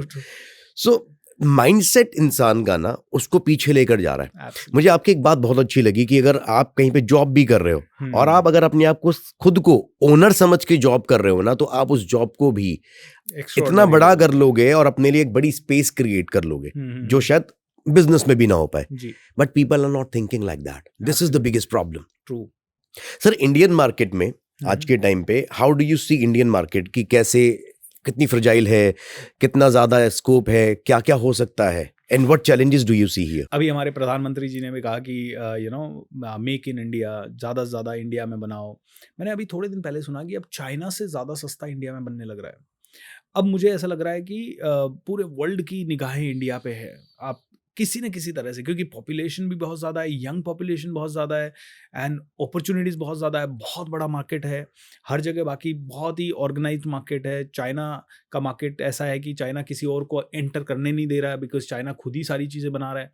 तो इंडिया के मार्केट में स्कोप हर तरह से बहुत ज़्यादा but do you think that India में ये चीज़ें पॉसिबल हो पाएंगी? मैं Um, इसका कारण आपको बता रहा हूँ। पॉपुलेशन। नॉट द पॉपुलेशन, हम कैसे काम करते हैं, हम लेबर्स कैसे जनरेट करेंगे। जी। एग्जाम्पल के तौर पे हम कोई भी एक स्टेट पकड़ते हैं इंडिया की, उस स्टेट के अंदर हम एक या मल्टीपल फैक्ट्रीज लगाते हैं। जी। वहाँ पर हमें मैन पावर के लिए हो सकता है उस स्टेट के लोग कम पड़े, तो हमें दूसरी स्टेट से हमें लोग लाने पड़ेंगे। लेकिन अब इंडिया में एक अलग सा नैरेटिव सेट है। आप मेरे को बताइएगा कि ये कैसे जाएगा अब आगे फ्यूचर। अब साउथ इंडिया में जाके अगर कोई हिंदी बोल रहा है तो उस पे प्रॉब्लम, महाराष्ट्र में जाकर अगर हिंदी बोल रहा है तो उस पे प्रॉब्लम। अब इस तरह से अगर हर स्टेट में हम यही डिमांड करते रहेंगे कि आप मेरी लैंग्वेज में बात करो नहीं तो मैं लड़ाई करूंगा, तो ऐसे करके हम किस तरह से अपनी कंट्री को प्रोग्रेसिव बनाएंगे? हम तो ऐसे और नीचे चले जाएंगे। क्योंकि अभी एक केस बेंगलुरु में हुआ था, बैंक का एक केस हुआ जहां पे एक एमएनसी ने अपना पूरा का पूरा सेटअप उठा के पुणे में शिफ्ट कर दिया। तो अल्टीमेटली क्या हुआ? बंगाल में टाटा साहब के साथ भी वही हुआ। हाँ, तो हुआ। तो हम देख रहे हैं खुद को कि हम चाइना जैसी कंट्री से compete करेंगे जो हमसे अभी बहुत आगे है मैन्युफैक्चरिंग में, बहुत चीजों में, और दूसरी तरफ हम यहाँ पर लैंग्वेज वॉर ही नहीं हमारी खत्म हो रही है, तो how will we grow? Definitely ये तो एक बहुत बड़ा चैलेंज है। लेकिन मैं ये कहता हूँ मोहित जी कि let's be hopeful about certain things, क्योंकि वो ही तरीका है। आज देखिए, गुड़गांव में हम हैं, या नोएडा में हम हैं, दिल्ली में हम हैं, बॉम्बे में हम हैं, आज बुलेट ट्रेन बनी रही है ना सर। टाइम लगा, भले जो बुलेट ट्रेन जापान में 30 साल पहले आ गई होगी वो आज हमारे यहाँ आ रही है। Over the period of time सारी चीज़ें आएगी। आज वाईफाई हर जगह आ रहा है। आज मैं कहीं पे भी जा रहा हूँ तो ट्रेन में भी वाईफाई मिल जा रहा है, कहीं ना कहीं एयरपोर्ट पे भी मिल जा रहा है। अभी थोड़े दिन पहले सुना कि फ्लाइट में भी मिल जाएगा। मिलता है तो टेक्नोलॉजी इंटरनेशनल तो सर मिल रहा है ना, हर जगह मिल रहा है। वो $5 दो और आपका डेटा वो कनेक्ट कर लेता, बड़े लिमिटेड होता है, लेकिन मिल तो अभी रहा ही है। तो मिल ही रहा है। तो अब क्या होगा, धीरे धीरे हो सकता है 20 साल लग जाए या 40 साल लग जाए, बदलाव तो होगा। हो सकता है बड़ा देर हो जाए, और इंडिया में पॉपुलेशन ज़्यादा होने के कारण, करप्शन ज़्यादा होने के कारण चीज़ें बहुत डिले हो जाए। बट मुझे ऐसा लगता है, आई एम होपफुल कि थिंग्स विल वर्क। कब करेंगी ये बताना आपके और मेरे लिए बहुत मुश्किल है, बट आपने जो सारी प्रॉब्लम्स कही वो तो हैं ही बहुत ज़्यादा। वॉर का प्रॉब्लम है, रिलीजन का प्रॉब्लम है, हिंदू मुस्लिम वाला प्रॉब्लम बहुत ज़्यादा हो गया है, कम्युनल राइट्स हो रहे हैं, वॉर्स हो रहे हैं। So I think the whole world is in some kind of a turmoil. Ukraine Russia का युद्ध चल रहा है, इंडिया पाकिस्तान का थोड़े दिन पहले हुआ। So I think we are not really mature as of now. Specially हमारे पॉलिटिशियंस को मिच्योर होना पड़ेगा। आई थिंक सिस्टम मिच्योर हो गया। एक पावरफुल लीडर हुआ ना सर, तो सब कुछ बदल जाएगा। मैं आपको एक एग्जांपल देता हूँ। सिंगापुर के लोग कभी सोच भी नहीं सकते कि आज का सिंगापुर जो है वो हो सकता है कभी। दुबई के लोग 50 साल पहले कभी सोच भी नहीं सकते थे कि आज की दुबई है वो हो सकती है कभी। एक विजनरी लीडर आया, उसने धीरे धीरे सारी चीजों को चेंज करना शुरू किया। करेक्ट। एंड सिंगापुर का ली क्वान यू 1969 में ही took the command, and then 30 सालों के अंदर उसने सिंगापुर को हेवन बना दिया सर। आज देखो सिंगापुर का, अभी कल परसों आया था कि सबसे ज्यादा फॉरेन डायरेक्ट इन्वेस्टमेंट सिंगापुर में ही जा रही है। तो कैसे जा रही है? क्योंकि Singapore is one of the growing cities, and they have captured one more thing. They understood कि वो सेंटर में पड़ रहे हैं, and they started doing this trade system कि भाई शिप्स ना मेरे यहाँ से निकलेंगी, आप मेरे को ना बीच का हब बना दो, मैं फ्री ट्रेड पोर्ट देता हूँ आपको। So that actually that is a vision people are giving. लेकिन उसके लिए मुझे लगता है कि कंट्री के लोग भी सपोर्ट में होंगे। लिमिटेड पॉपुलेशन था, तो ऐसे करके क्या एक एक सिटी, एक एक स्टेट को उठा के धीरे धीरे, जब हम पूरे कंट्री, इंडिया जैसी मासिव कंट्री को चेंज करने की बात कर रहे हैं तो लगेगा 100 साल लग सर। आप और हम जैसे छोटे छोटे लोगों के बस का तो नहीं है बदलना। बड़े लोगों को सामने आना पड़ेगा। तो हमारी देखिए, मेरी पर्सनैलिटी और मेरी इकोनॉमी चेंज करने के लिए मुझे मान लो 15 साल लगे, आपको 10 साल लगे, तो हमें अपनी इंडिविजुअल लाइफ को ही चेंज करने में कितना टाइम लग गया, तो बिल्कुल। कंट्री चेंज करने में लगेगा सा टाइम, बट होगा, आज नहीं तो कल होगा। भारत विश्व गुरु तो बनेगा ही है, और है। That's the hope which we need to live with, and हमारी कंट्री महान है, महान थी, महान वो तो सर रहेगा। हमेशा। मैं एक चीज जानना चाहता हूँ, अवसाद एक चीज होती है जिसको हम जी, कहते हैं डिप्रेशन, stress, अपसेटनेस। डिप्रेशन तो एक बहुत नेगेटिव वर्ड है, होना भी नहीं चाहिए किसी को। हम कहते हैं अपसेटनेस, बहुत लोगों के साथ चल रहा जी। होता है, अलग अलग रीजंस की वजह से चल रहा होता है। उससे ओवरकम करने का एक बेस्ट तरीका क्या हो सकता है? सबसे पहले तो ये समझना कि why are you depressed, why do you have that kind of stress. लोगों से मैं पूछता हूँ, अच्छा सर मैं बहुत स्ट्रेस में हूँ। अच्छा क्यों है तू स्ट्रेस में? सर मैं स्ट्रेस में हूँ क्योंकि मेरे पास पैसा नहीं है। अच्छा पैसा नहीं है तो पैसा लाने पे काम करना चाहिए या स्ट्रेस में रह के पैसा आएगा? पैसे लाने पे काम करना चाहिए। तो पैसा लाने के लिए एक्साइटमेंट चाहिए या स्ट्रेस चाहिए? एक्साइटमेंट चाहिए। तो एक्साइटमेंट ला मेरे भाई, स्ट्रेस क्यों ला रहा है? देखिए स्ट्रेस इसलिए है क्योंकि हमने बचपन से आज तक प्रैक्टिस किया है, और हमारे आसपास के एनवायरनमेंट को, जब एक छोटा बच्चा पैदा हुआ, क्या कभी वो उसको स्ट्रेस में देखा? 3 साल, 4 साल, 5 साल, मतलब बच्चे के डीएनए में स्ट्रेस नाम का वर्ड नहीं होता है। नहीं होता। लेकिन बच्चा देखता है छोटी सी प्रॉब्लम हुई, बड़े फियर। हाँ फियर, और बड़ों ने उसको ट्रेन कर दिया है। मैं कुछ अभी भी एक वीडियो देख रहा था, हम्म, उस वीडियो में कुछ माँ बाप की परमिशन के साथ उन्होंने छोटे छोटे टॉडलर्स, मतलब जो छोटे बच्चे टॉडलर्स कहते हैं, उनको एक रूम में रखा और उन्होंने नॉन वेनेमस स्नेक्स को उनके आसपास रख दिया। अगर कोई बड़ा होता तो वो डर जाता। अब वो उस पर एक्सपेरिमेंट क्या कर रहे हैं कि बच्चे को कोई फर्क ही नहीं पड़ता कि वो सांप क्या है, है, वो डर हमने सिखाया है। True. तो वो उसको पकड़ भी रहा है और सांप भी उस बच्चे से नहीं डर रहा है, वो उससे दूर ही भाग रहा है, वो अटैकिंग मोड में भी नहीं है। तो उस एक्सपेरिमेंट का पूरा मतलब ये था कि आप एज अ ह्यूमन अपने बच्चों को डरा रहे हो, उनको ये बता रहे हो कि डरना किससे, फेलियर क्या होता है, किस चीज से आप पीछे जा सकते हो, वो सब हम चीजें सिखा रहे हैं। तो वो वही है ना, वातावरण से हम सीख गए डरना कैसे, वातावरण से हम सीख गए टेंशन कैसे लेनी है, और फिर हमने उसको प्रैक्टिस करना अननोइंगली शुरू कर दिया।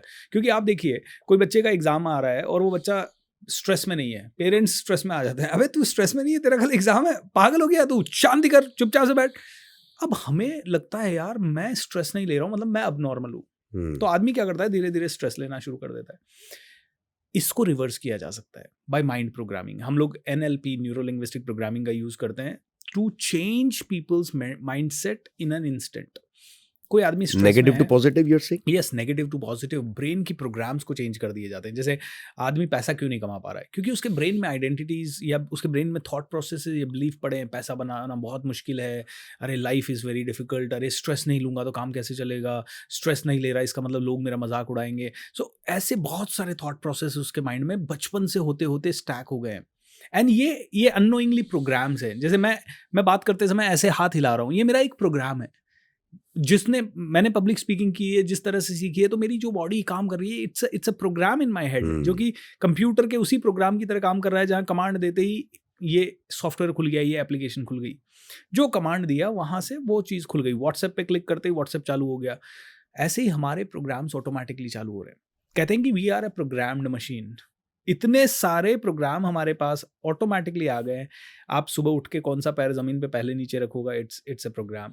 आप कौन से भगवान का नाम लेते हो, इट्स अ प्रोग्राम। आप कितनी देर भगवान का नाम लेते हो, इट्स अ प्रोग्राम। आप कितने अग्रेसिवली बात करते हो, या कौन सी चीज़ पे गुस्सा हो जाते हो, कौन सी पे बिल्कुल नहीं होते। कभी कभी ऐसा होता होगा आपकी लाइफ में, कोई बहुत बड़ा नुकसान हो गया फिर भी आपको गुस्सा नहीं आता होगा, और कभी कभी होता होगा छोटी सी चीज़ आपको अपसेट कर देती होगी और आपको भी रियलाइज़ नहीं होता यार मैं इतनी छोटी सी चीज़ पे कैसे, आपका ऑटोमेटिक एक प्रोग्राम फायर हुआ।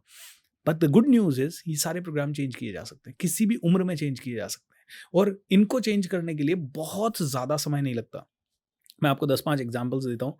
हमारे प्रोग्राम में एक लेडी आई, काफ़ी मोटी सी, काफ़ी हेल्दी सी थी, एंड बहुत रो रही थी। अब ये जूम पे चल रहा है, 200 300 400 लोग बैठे हुए हैं, एंड मैं उनकी थॉट ले रहा हूँ, एक एक करके काउंसलिंग ले रहा हूँ। उस लेडी से हमने बात की, लेडी से बात करते वो रोने लग गई, काफ़ी डिप्रेशन में, काफ़ी ज़्यादा स्ट्रेस में। मैंने कहा क्या हुआ? सर अगले महीने का पैसा नहीं है, स्कूल में टीचर्स की सैलरी देनी है, छोटी सी स्कूल है, प्राइमरी स्कूल है, पता नहीं क्या करूँ, कैसे करूँ, कुछ नहीं है। मैंने उसको 15 मिनट के लिए कुछ इंस्ट्रक्शन दिए। मैंने कहा सीधा बैठ, ऐसा सोच, ये कर। फिर उससे 10-15 क्वेश्चंस किए इसी तरह का, कि स्ट्रेस से काम होगा या किससे काम होगा।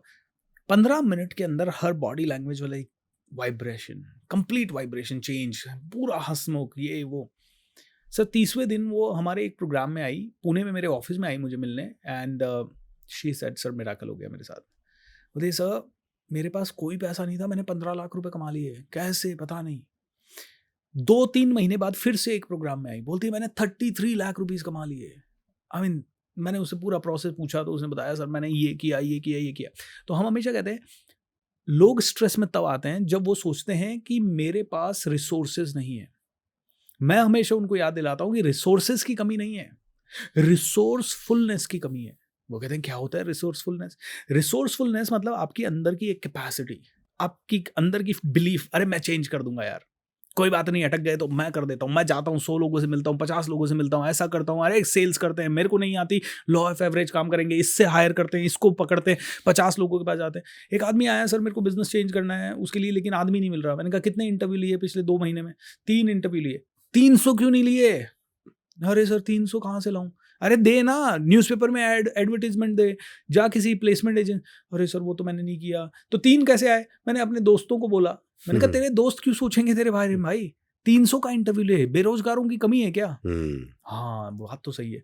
अगले 3 दिनों में 300-400 लोगों को फटाफट बुलाया, स्क्रीनिंग करना शुरू किया, 3 दिन में वो काम हो गया जो 3 महीने से नहीं हो रहा। तो यहाँ बताइए रिसोर्सेज की कमी थी या रिसोर्सफुलनेस की? रिसोर्सफुलनेस की। Resourcefulness means your inner ability to produce results, जिसको हम बोलते हैं अंदर की ताकत, अंदर की पावर, पर्सनल पावर। सर एक और चीज़ है जी ये तो हो गई बिजनेस की बात। ट्रू मैं बड़ा लेमैन और बेसिक पे आ रहा हूँ जो जी हमारे आसपास देखते हैं। बहुत सारे लोगों को मैंने यहाँ पे ऐसे देखा है कि जो यंगस्टर्स हैं कॉलेज स्कूल, हम्म, उनके साथ एक अलग तरह की प्रॉब्लम है। वो है लव ब्रेकअप धोखा। उसमें जब वो पड़ जाते हैं या कुछ प्रॉब्लम हो जाती है तो उनकी जिंदगी में ना तो बिजनेस, ना पैसा, ना घर, उनका फोकस होता है सिर्फ एक ही जगह पे कि उनके साथ बड़ा बुरा हो गया, अब उनकी जिंदगी पता नहीं कैसे चलेगी और जिंदगी बर्बाद हो गई है। ट्रू। ऐसे लोगों को सही करने के लिए, सही रास्ते पे लाने के लिए या समझाने के लिए क्या करना चाहिए? मैं तो एक लाइन में समझाता हूँ इनको। मैंने कहा यार ठीक है, अब आपको कोई छोड़ के चला गई या चला गया, आपने मनाने की कोशिश कर ली, अब आपका दिल टूट गया, वो किसी और के साथ शादी कर ली है या जैसे भी है, ऐसे में उनके सामने एक बार जाओ और एक शायरी बोल दो, कोई हमें ठुकरा दे हमें इसका गम नहीं, बड़े बदनसीब हैं वो जिसकी किस्मत में हम नहीं। क्या बात मैंने है। कहा मेक योर लाइफ सिंपल यार। आप अपनी लाइफ में आप जा रहे हो, अरे ये पर्सन मेरे लिए स्पेशल है, बेस्ट है, 1 साल से वो आदमी आपकी ज़िंदगी में ऑक्यूपाइड करके रखा है आपका टाइम, एंड उसके बाद वो एक दिन मूव ऑन कर जाता है। सो बेसिकली जो प्रॉब्लम है ना, what I actually feel for people, उनको वो इंस्टेंस जो है ना वो हिट नहीं कर रहा है। फ्लैशबैक्स उनके लिए बहुत प्रॉब्लमेटिक है, करेक्ट। क्योंकि वो पीछे का ही सोच रहे हैं। अरे मैं ऐसे था, मुझे बड़ा हो सकता है उसकी जो लड़ाई हुई है या उसका ब्रेकअप हुआ है उसके रीजंस वो लड़ाई हो, वो एक अपसेटनेस हो, वो एक टॉक्सिक रिलेशनशिप हो, लेकिन अब होने के बाद में उसको से सब अच्छी बातें याद आ रही हैं जो फ्लैशबैक में है। So what this person should do कि वो फ्लैशबैक्स उसको ना आए, उसको रियलिटी दिखती रहे बस।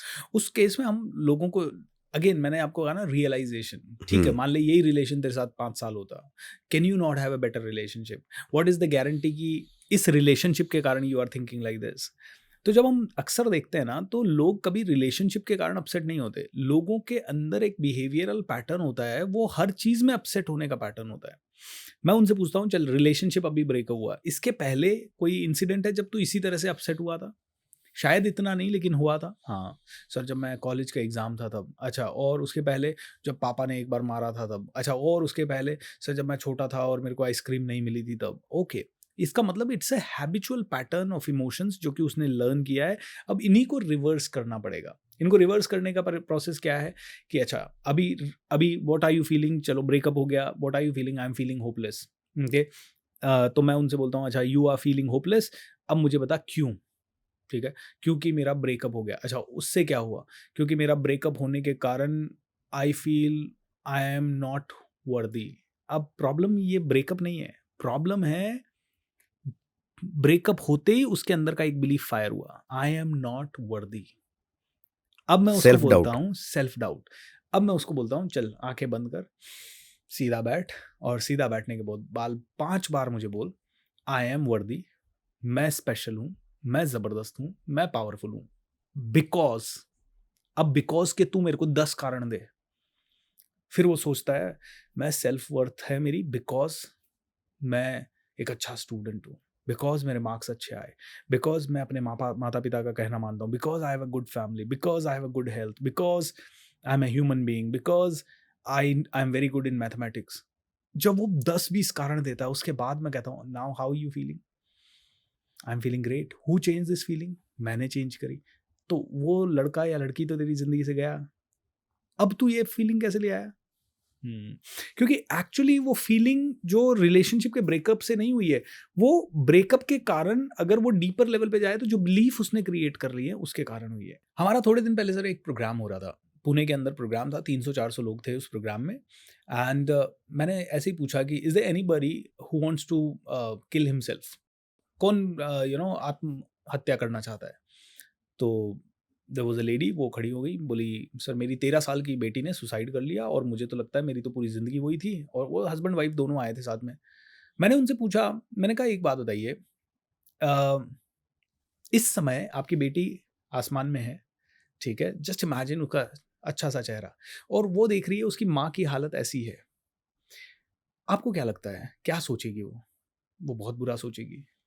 अच्छा, एक बात बताइए, आप पहले चले जाते इस दुनिया से किसी भी कारण से, नेचुरल डेथ या किसी एक्सीडेंट के कारण, और आपकी बेटी यहीं रह जाती 13 साल की, फिर क्या होता? फिर तो बहुत बुरा होता, राइट? तो मैंने कहा बस वो पहले चली गई। हर बार पेरेंट्स ही पहले जाए, ऐसा क्यों? मैंने उनके बिलीफ को ही शिफ्ट शेक कर दिया अंदर से। आई वाज लाइक थोड़ी देर बाद ऐसे ही कम्युनिकेशन होते होते फिर उनको आंखें बंद करवा के कुछ विजुअलाइजेशन करवाए, कुछ मेडिटेशन करवाए, एंड उनके साथ ऐसे स्ट्रेट टॉक की। मैंने कहा आई एम सॉरी, जो हुआ मैं जानता हूँ बहुत बुरा है, आपकी जगह मैं भी होता तो शायद उसी तरह से फील करता, but what do you really want to do? इस डेथ में पर्पस क्या है? आपकी बेटी जल्दी गई, राइट? इतने सारे और लोग हैं उनके नहीं गए। क्या लगता है आपको कि कोई पर्पस छुपा हो सकता है इसमें? कोई लेसन हो सकता है आपके लिए? हाँ सर। मैंने आंख बंद करके उनको विजुअलाइज किया, what can be the lesson? बोले लेसन ये है कि हजारों लोग दुखी हैं, उनके दुख दूर करने। और वो जब ऐसे बात करने लगी, आधा घंटा सर मुझे लगा, आधे घंटे में this lady was like so powerful, और आज तक वो पावरफुल है। उन्होंने कहा अब तो मुझे हजारों लोगों की जिंदगियां चेंज करनी, हजारों दुखियारों के दुख दूर करने, आई एम स्ट्रॉन्ग। उनकी जीवन दान एक तरह से मिल गया। आप सोचिए। तो तो अल्टीमेटली जो इंसिडेंट हुआ ना उसमें पावर नहीं है, पावर है जो हम उस इंसिडेंट के बेस पे बिलीफ बना लेते हैं उनमें। तो जैसे उस इस कंडीशन में क्या है, मेरी बच्ची चली गई, इसका मतलब है मेरी जिंदगी बर्बाद है, राइट? अब मेरी जिंदगी बर्बाद है, मेरी जिंदगी बर्बाद है, मेरी जिंदगी बर्बाद है, मेरी जिंदगी इसी को आप रटे जा रहे हो। एक लेडी जिसके साथ यू नो कह रहे हैं कि जबरदस्ती हुई, तो जबरदस्ती हो गई तो वो बहुत ज्यादा डिप्रेशन में रही काफी टाइम तक। बहुत इन्फ्लुएंशियल लेडी थी, बहुत अच्छे पोजीशन पे थी, एंड उसके बाद उसके साथ ज़बरदस्ती हो गई। ज़बरदस्ती होने के बाद उसने अपना डिप्रेशन में घर छोड़ दिया, शहर छोड़ दिया, अपने आप को रूम में लॉक करने लगी, 10-10 महीने तक डिप्रेशन में रहती। 7-8 महीने, 7-8 साल बीत गए ऐसे ही। तो किसी फ्रेंड ने सजेस्ट किया यार एक किसी कोच की मदद ले ले। तो बहुत मेहनत के बाद वो तैयार हुई किसी कोच से कंसल्टिंग लेने के लिए। जब कोच ने उससे बात की तो उस कोच ने पूछा क्या हुआ? तो उसने पूरी घटना सुना दी कि एक आदमी आया, उसने मेरे साथ रेप किया, ये हुआ, वो हुआ। कोच ने कहा पूरी डिटेल में बताओ, उसने 15-20 मिनट लगा के पूरी डिटेल में बता दी, वो रोई, चिल्लाई, जो भी है। सारी घटना बताने के बाद कोच ने कहा, मैम एक छोटी सी बात पूछनी है, can you repeat the same incident again? वो लेडी ने कहा मतलब मैंने अभी तो बताया आपको, ये बड़ा पेनफुल है, मैं बार बार मैं कोच हूँ प्लीज एक बार। उस लेडी ने फिर से रिपीट की, इस बार 5 मिनट में सारी घटना सुना दी। कोच ने तीसरी बार कहा एक बार और please. Lady got angry, what the hell do you want to listen to? Do you want to listen to that I was raped? बोले यस, स्टोरी इतनी है, यू वर रेप्ड। लेकिन इस स्टोरी को 6 साल में हजारों लाखों बार रिपीट कर करके उस आदमी ने एक ही बार अपराध किया, आपने अपने आप को उसी ट्रॉमा को 6 साल तक बार बार रिपीट करके हजारों बार खुद ने रेप किया आपने। This was a bomb for that lady. Oh my god. देखिए घटना तो एक ही बार घटी, आपने उसके बारे में सोच सोच के उस घटना को हजारों बार अपने माइंड में क्रिएट कर लिया। तो you are a bigger culprit. And जब ऐसे चीजें चेंज हो जाती है ना, तब फिर उसके बाद जो भी हुआ, शी रियलाइज्ड हाँ यार वो तो घटना तो हो गई, वो तो पास्ट है। अभी प्रेजेंट क्या, फ्यूचर क्या, why am I facing this, मेरे साथ ये क्यों हुआ, व्हाट इज द पर्पस। जब आदमी इन लेवल पे जाता है तो रीजंस आते हैं उसके पास सॉलिड वाले, और solid reasons create solid belief, solid actions, फिर सॉलिड रिजल्ट्स आ जाते हैं। Is it okay to cry even if it is men? Yes, it is. Absolutely. In fact, you should cry. मैं कहता हूँ यार, क्यों हम कहें कि मैं तो बड़ा ऐसा हूँ और वैसा हूँ। It is okay to cry. I cry a lot. जब भी मेरी जिंदगी में कुछ अच्छा नहीं होता, I cry. लेकिन it doesn't mean that I am weak. ठीक है, ये इमोशन है। मैं एक पैकेज हूँ। कई लोग मुझे कहते हैं यार तुम तो मोटिवेशनल स्पीकर हो, तुम गुस्सा क्यों करते हो? भाई मैं इंसान भी हूँ, मैं आदमी भी हूँ, मैं लाइफ कोच हूँ तो क्या हुआ, मैं आदमी भी हूँ। मैं रो भी सकता हूँ, मैं डिप्रेशन में भी जा सकता हूँ, मैं कहीं ना कहीं छोटा भी सोचूंगा। And I am okay to tell people कि भाई मेरी जिंदगी में जब मैं अपने आप को नहीं संभाल पाता तो मैं अपने कोचेस के पास चला जाता हूँ। Create that kind of an environment. कौन नहीं, कोई प्यार में रोता है, कोई श्रद्धा में रोता है, कोई किसी और चीज के लिए रोता है। कभी किसी की जिंदगी से कोई चला जाए तो it's okay to cry. I think you should cry. In fact मैंने तो यहाँ तक देखा है जो लोग क्राई करते हैं वो सेंसिटिव भी होते हैं, और जो सेंसिटिव लोग होते हैं वो फ्लेक्सिबल भी होते हैं। जंगल में छोटे पौधे, आंधी आई ना, छोटे पौधे नहीं जो टूटेंगे, वो फ्लेक्सिबल है। बड़े पेड़ जो कहते हैं मैं झुकूंगा नहीं, झुकेगा नहीं साला, वो टूट जाएगा। बोलते हैं बच्चे कितनी बार गिरते हैं, आप देखिए, सोफे से गिरते हैं, पलंग से गिरते हैं, ये गिरते हैं, इतनी चोट लगती है बच्चों को, लेकिन बच्चे सेफ रहते हैं। बड़े गिर जाए 3 बार दिन में, हड्डी टूट जाएगी। क्यों? क्योंकि जैसे जैसे बड़े हो जाते हैं रिजिडनेस आ जाती है। मैं कहता हूँ फ्लेक्सिबल रहो, आपके इमोशंस हैं, express them, learn to express them. One of the biggest reasons for divorces is people are not expressive. तो एक्सप्रेशन आपके इमोशंस को करना चाहिए, लेकिन ये भी नहीं होना चाहिए छोटी सी बात हुई रोने लग गए। जहाँ नहीं रोना है वहाँ नहीं रोना है, जहाँ रोना है वहाँ you can cry. Out of the syllabus एक question. हाँ जी। Do you believe in this kind of energies, negative energy, positive energy, or we name them like bhoot, pichas, or these? So people like you, do you believe in it? 100%. You do? ये होती है sir. होती है। क्योंकि आप देखिए, मैंने आपको कहा you are looking amazing, आपके पास स्माइल आ गई। मैंने आपको कहा you are absolutely the worst person I have met, आप अपसेट हो जाओगे। अब हुआ क्या, मैंने अच्छा बोला, अच्छी एनर्जी हो गई, मैंने बुरा बोला, बुरी एनर्जी हो गई। मैं किसी को डांट देता हूँ तो पूरा माहौल टेंस्ड हो गया, मैंने किसी को अप्रिशिएट कर दिया तो सारा माहौल तालियां बजाने लग गया। एक single person Osama bin Laden ने पूरी दुनिया की एनर्जी को 1 सेकंड में खत्म कर दिया, और एक कपिल शर्मा पूरी दुनिया की एनर्जी को 1 मिनट में उठा देता है। एक विराट कोहली के छक्के से पूरी इंडिया सेलिब्रेट करने लग जाता है। तो एनर्जी तो है, और एक सिंगल पर्सन की एनर्जी इतनी पावरफुल है, पूरी दुनिया की एनर्जी को अपलिफ्ट कर सकती है या नीचे ले जा सकती है, फॉर श्योर। तो positive energy and negative energy दोनों है। अब बात करते हैं कि क्या मैं किसी को ट्रबल कर सकता हूं by sending negative vibes to him? 100%। Curse भी लगेगा। मैंने ये अक्सर नोटिस किया है कि जब हम किसी भी प्रोग्राम को करते हैं और बहुत हाई एनर्जी हम क्रिएट करते हैं तो कई लोगों की हीलिंग हो जाती है। कई ऐसे लोग आते हैं जो बीमार हैं, बेड रिडन थे, कैंसर था, और वो ठीक हो जाते हैं क्योंकि वो पॉजिटिव माहौल में आए। तो पॉजिटिव चीज़ काम करती है। हर गांव में आपने देखा होगा कोई ना कोई ऐसा व्यक्ति होगा जो झाड़ फूंक करने वाला होगा, मंत्र वगैरह करने, उसके पास लोग जाते हैं और कई लोग ठीक हो जाते हैं और लाइन लगी होती है उसके पास। तो पॉजिटिव एनर्जी काम करती है। मैं तो लॉ ऑफ अट्रैक्शन में भी बहुत मांगता हूँ तो पॉजिटिव एनर्जी, लेकिन मैं नेगेटिव एनर्जी में भी मानता हूँ क्योंकि नेगेटिव एनर्जीज है। हजारों लोग, आप देखिए किसी के घर में आप जाते हो तुरंत आपको लगता है यार इसके घर से तो अभी चला जाऊं वापस, वापस कभी नहीं आऊंगा इसके बाद, जबकि घर भी साफ सुथरा है, सब कुछ नीट क्लीन सब कुछ है। लेकिन किसी आदमी के पास उसका घर वर ठीक भी नहीं है, या एयरपोर्ट पे आप पहली बार मिले या कहीं ट्रेन में मिले और आप जिंदगी भर के दोस्त मिल गए, और आप 20 साल बाद अरे यार हम कैसे मिले थे, ऐसे ही बस मिल गए और इतनी अच्छी दोस्ती हो गई। कैसे? स्कूल में कॉलेज में जाते हैं, कैसे डिसाइड करते हो कि इससे बात करेंगे और इससे नहीं करेंगे, ये मेरा बेस्ट फ्रेंड है ये नहीं है? कौन डिसाइड करता है? क्या ये कॉन्शियसली हो रहा है? नो। सो झाड़ फूंक, मंत्र तंत्र, काला जादू सब कुछ है सर, सब कुछ है, सब कुछ है।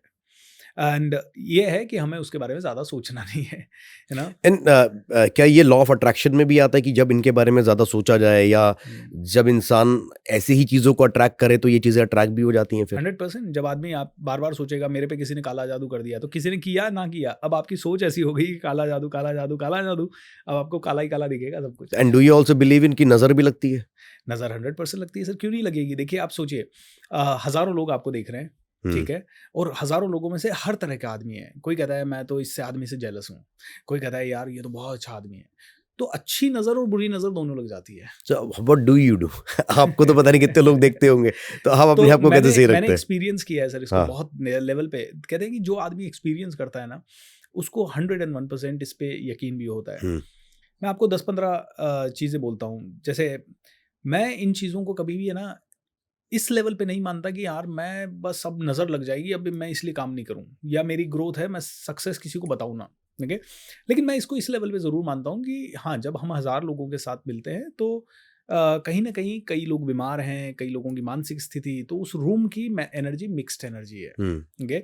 अब जब वो मिक्स्ड एनर्जी आपके पास आती है तो उसका कोई ना कोई इम्पैक्ट होगा। मैं एक हीलर भी हूँ, मैं कई लोगों को हील करता हूँ।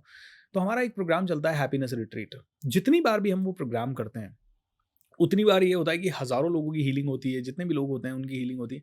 लेकिन कभी-कभी मेरे ऊपर वो हीलिंग आ जाती है, तो उस प्रोग्राम को करने के बाद 10 दिन तक मैं बीमार हो जाता हूँ, 2 दिन कभी बीमार हो जाता हूँ, कभी गला बहुत ख़राब हो जाता है। जबकि कोई दूसरे प्रोग्राम उससे भी ज़्यादा एनर्जी वाले हैं, उनको करके हमारी एनर्जी और ज़्यादा बढ़ जाती है, ठीक है? 1-2 बार तो ऐसा हुआ कि वो प्रोग्राम करके हम निकले और 3 दिन का प्रोग्राम, चौथे दिन मेरी गाड़ी का एक्सीडेंट हो गया। 3 दिन का वो प्रोग्राम, मेरे को फैटी लीवर हो गया। 3 दिन का ये प्रोग्राम और उसके बाद ये हो गया। तो ऐसे कई बार हुआ है, लेकिन जब ऐसे सिम्पटम दिखते हैं ना, तो तुरंत हम देखते हैं हाउ वंडरफुल, भगवान आपने मुझे इस लेवल पे बनाया है कि I can really help people, and अब मुझे भी क्लीन करो, मुझे भी क्योर करो, मुझे भी।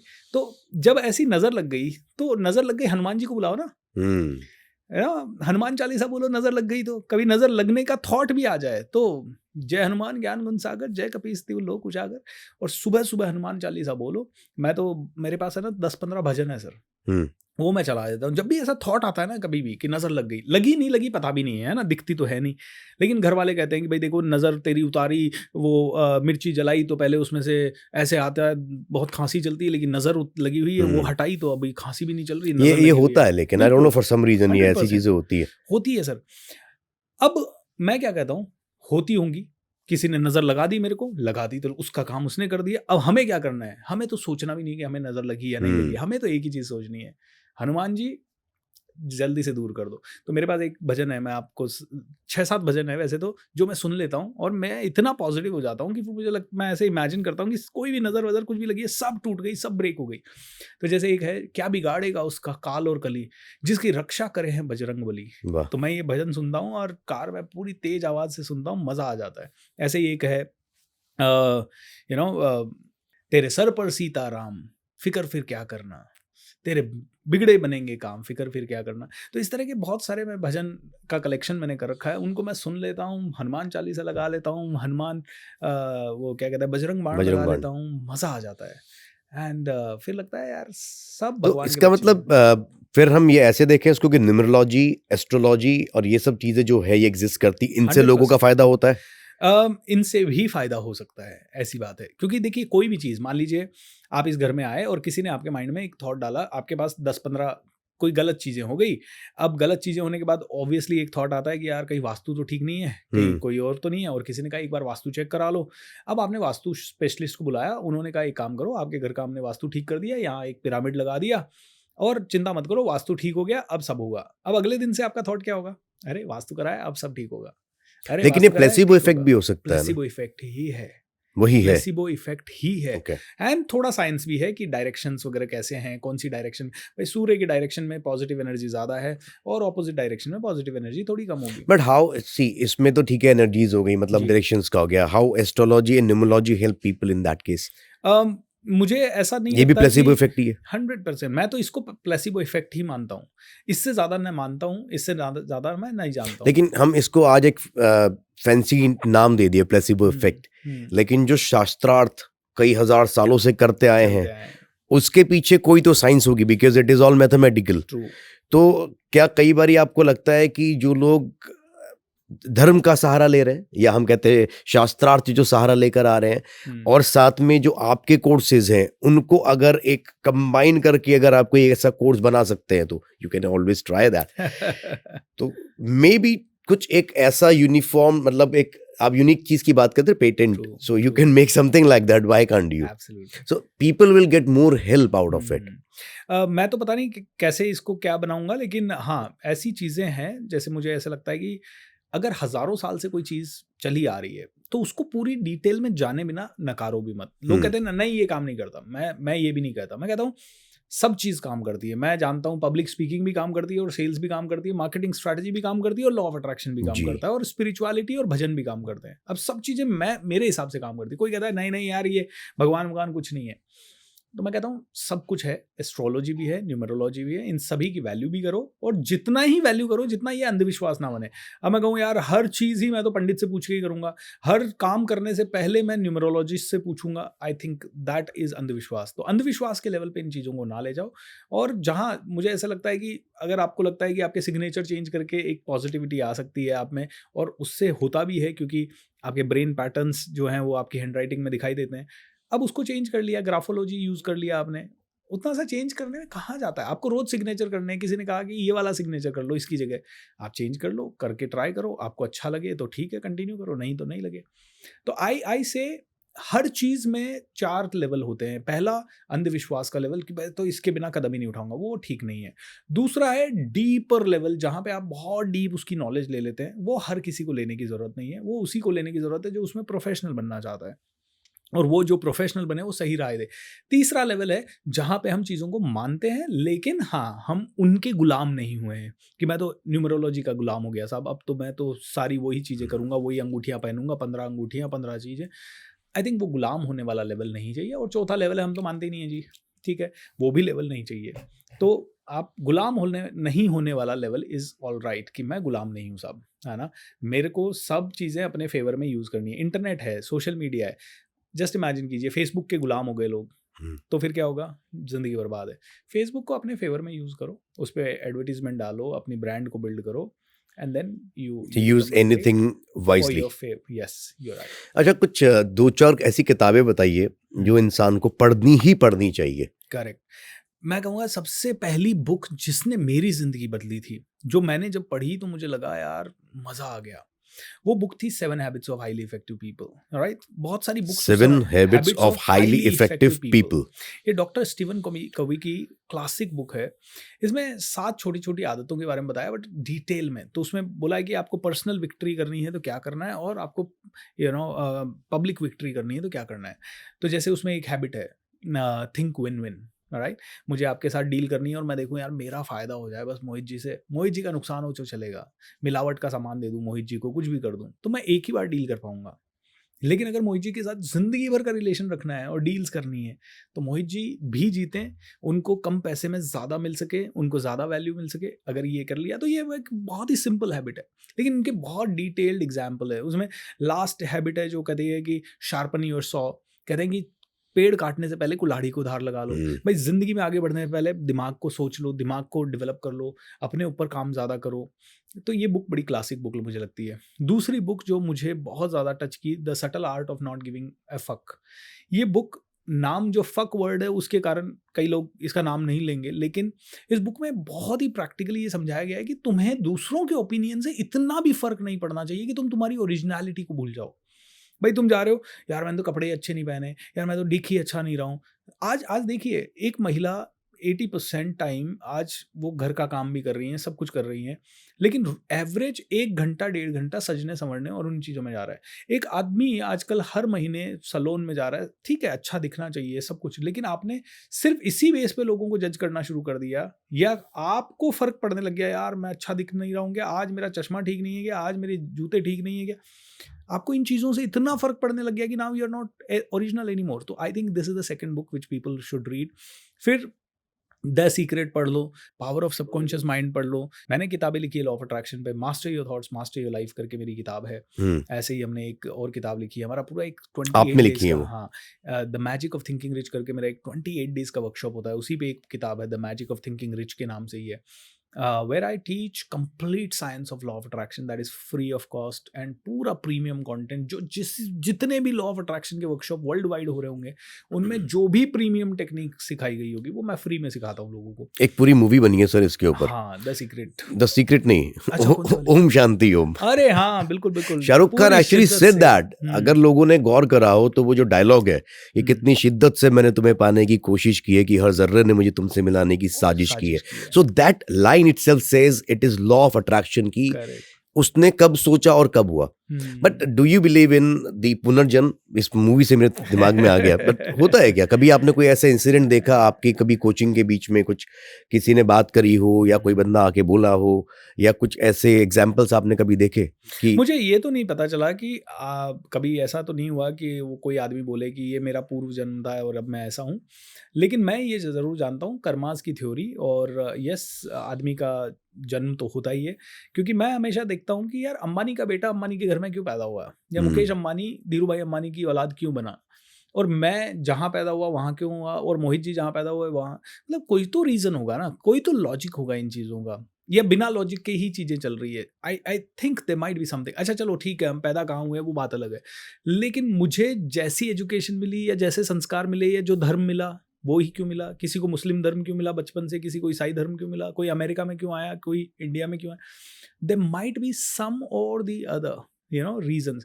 मैं कई बार लोगों को कहता हूँ यार तुझे ये बता, तेरे घर में ये बेटी की डेथ क्यों हुई, और किसी और के घर में दादा की डेथ क्यों हुई, और किसी के घर में सब सलामत है लेकिन उन्होंने कुत्ता पाला और कुत्ते की डेथ हुई, मतलब तीनों की सिचुएशन अलग क्यों है, तुझे कैंसर क्यों है, तुझे एड्स क्यों है, और तुझे सिर्फ खांसी जुकाम क्यों, और तू जिंदगी भर फिट कैसे रहा, ऐसे कौन से कर्म किए। कई लोग ऐसे होते हैं बहुत फिट होते हैं लेकिन 40-45 में हार्ट अटैक आके चले गए, और कोई आदमी नॉर्मल एक्सरसाइज कर रहा है और 90 साल तक फिट है। क्या लॉजिक है इन चीज़ों का? Why somebody is getting some kind of luck and why somebody is getting some kind of this thing. I think जैसे मैं कहूँगा आप एक कंपनी चला रहे हैं और उस कंपनी में 200 एम्प्लॉयज़ हैं, तो आप क्या करते हैं, सबके परफॉर्मेंस के हिसाब से इसको आगे बढ़ाना है, इसको नहीं बढ़ाना है, इसको ये चैलेंज देना है, इसको इस डिपार्टमेंट में डालना है। I think God might also be doing something like that. तो बेस्ड ऑन द कर्म। एब्सोल्युटली। तो कोई तो जन्म है, हमारा पुराना जन्म है जिसके कारण मुझे जो मिल रहा है वो मिल रहा है, and I believe in this. Wonderful sir, I think we have touch a lot of points today, मजा आया सर मुझे, है ना? हाँ। और लेकिन हमने बहुत मेन पॉइंट नहीं टच करा, लेकिन वो अगली बार करेंगे क्योंकि वो सब बात करते हैं आपसे, हाँ, manifestation and you know how to get money and all. True, true. लेकिन आज हमने पता क्या बात करी है, हमने बात करी है कि हाउ टू गेट मनी के बारे में इनडायरेक्ट बातें हुई है, बात Absolutely. उसकी नहीं हुई, लेकिन आप मेहनत करोगे ना तो आपको सब कुछ मिलेगा ही मिलेगा। लॉ ऑफ अट्रैक्शन के बारे में एक ही लाइन बोल देता हूँ क्योंकि कई लोग उसके बारे में बड़े क्यूरियस रहते हैं और मेरे बहुत सारे पॉडकास्ट उस पर हुए हैं एंड ऑल दिस। तो मैं एक ही चीज़ कहता हूँ, लॉ ऑफ अट्रैक्शन पे भी अंधा विश्वास नहीं करना है। 1 घंटे आप अपने सबकॉन्शियस माइंड को ट्रेन कर लो और दिन में एनवायरनमेंट ऐसा बना लो कि आपसे पॉजिटिव ही चीज़ें दिख रही है आपको, या पॉजिटिव ही लिखाई पढ़ाई सुनाई दे रहा है। बट 23 आवर्स आप अपने काम पे फोकस करो, पैशन के साथ, पागलपन के साथ, जुनून के साथ, आपको सारी कायनात सब कुछ मिला के दे देगी। और 1 घंटा लॉ ऑफ अट्रैक्शन, उसमें से 5 मिनट और निकाल के भगवान की पूजा भी करें। True. क्योंकि भगवान की पूजा 5 मिनट भी करोगे ना तो अंदर से शांति मिलती है। Absolutely. हो सकता है आप ये सोच के मत पूजा करो कि मेरे को ना मेरी आज मुराद पूरी हो जाए, बस ये सोच के करो कि यू नीड सम टाइम बस अपने साथ।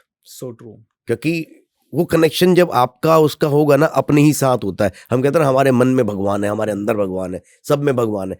तो एक बार अपने आत्म मंथन से जो चीजें बाहर निकलती है ना, वो सबसे बेस्ट होती है। So true. 5 minutes every day. Absolutely.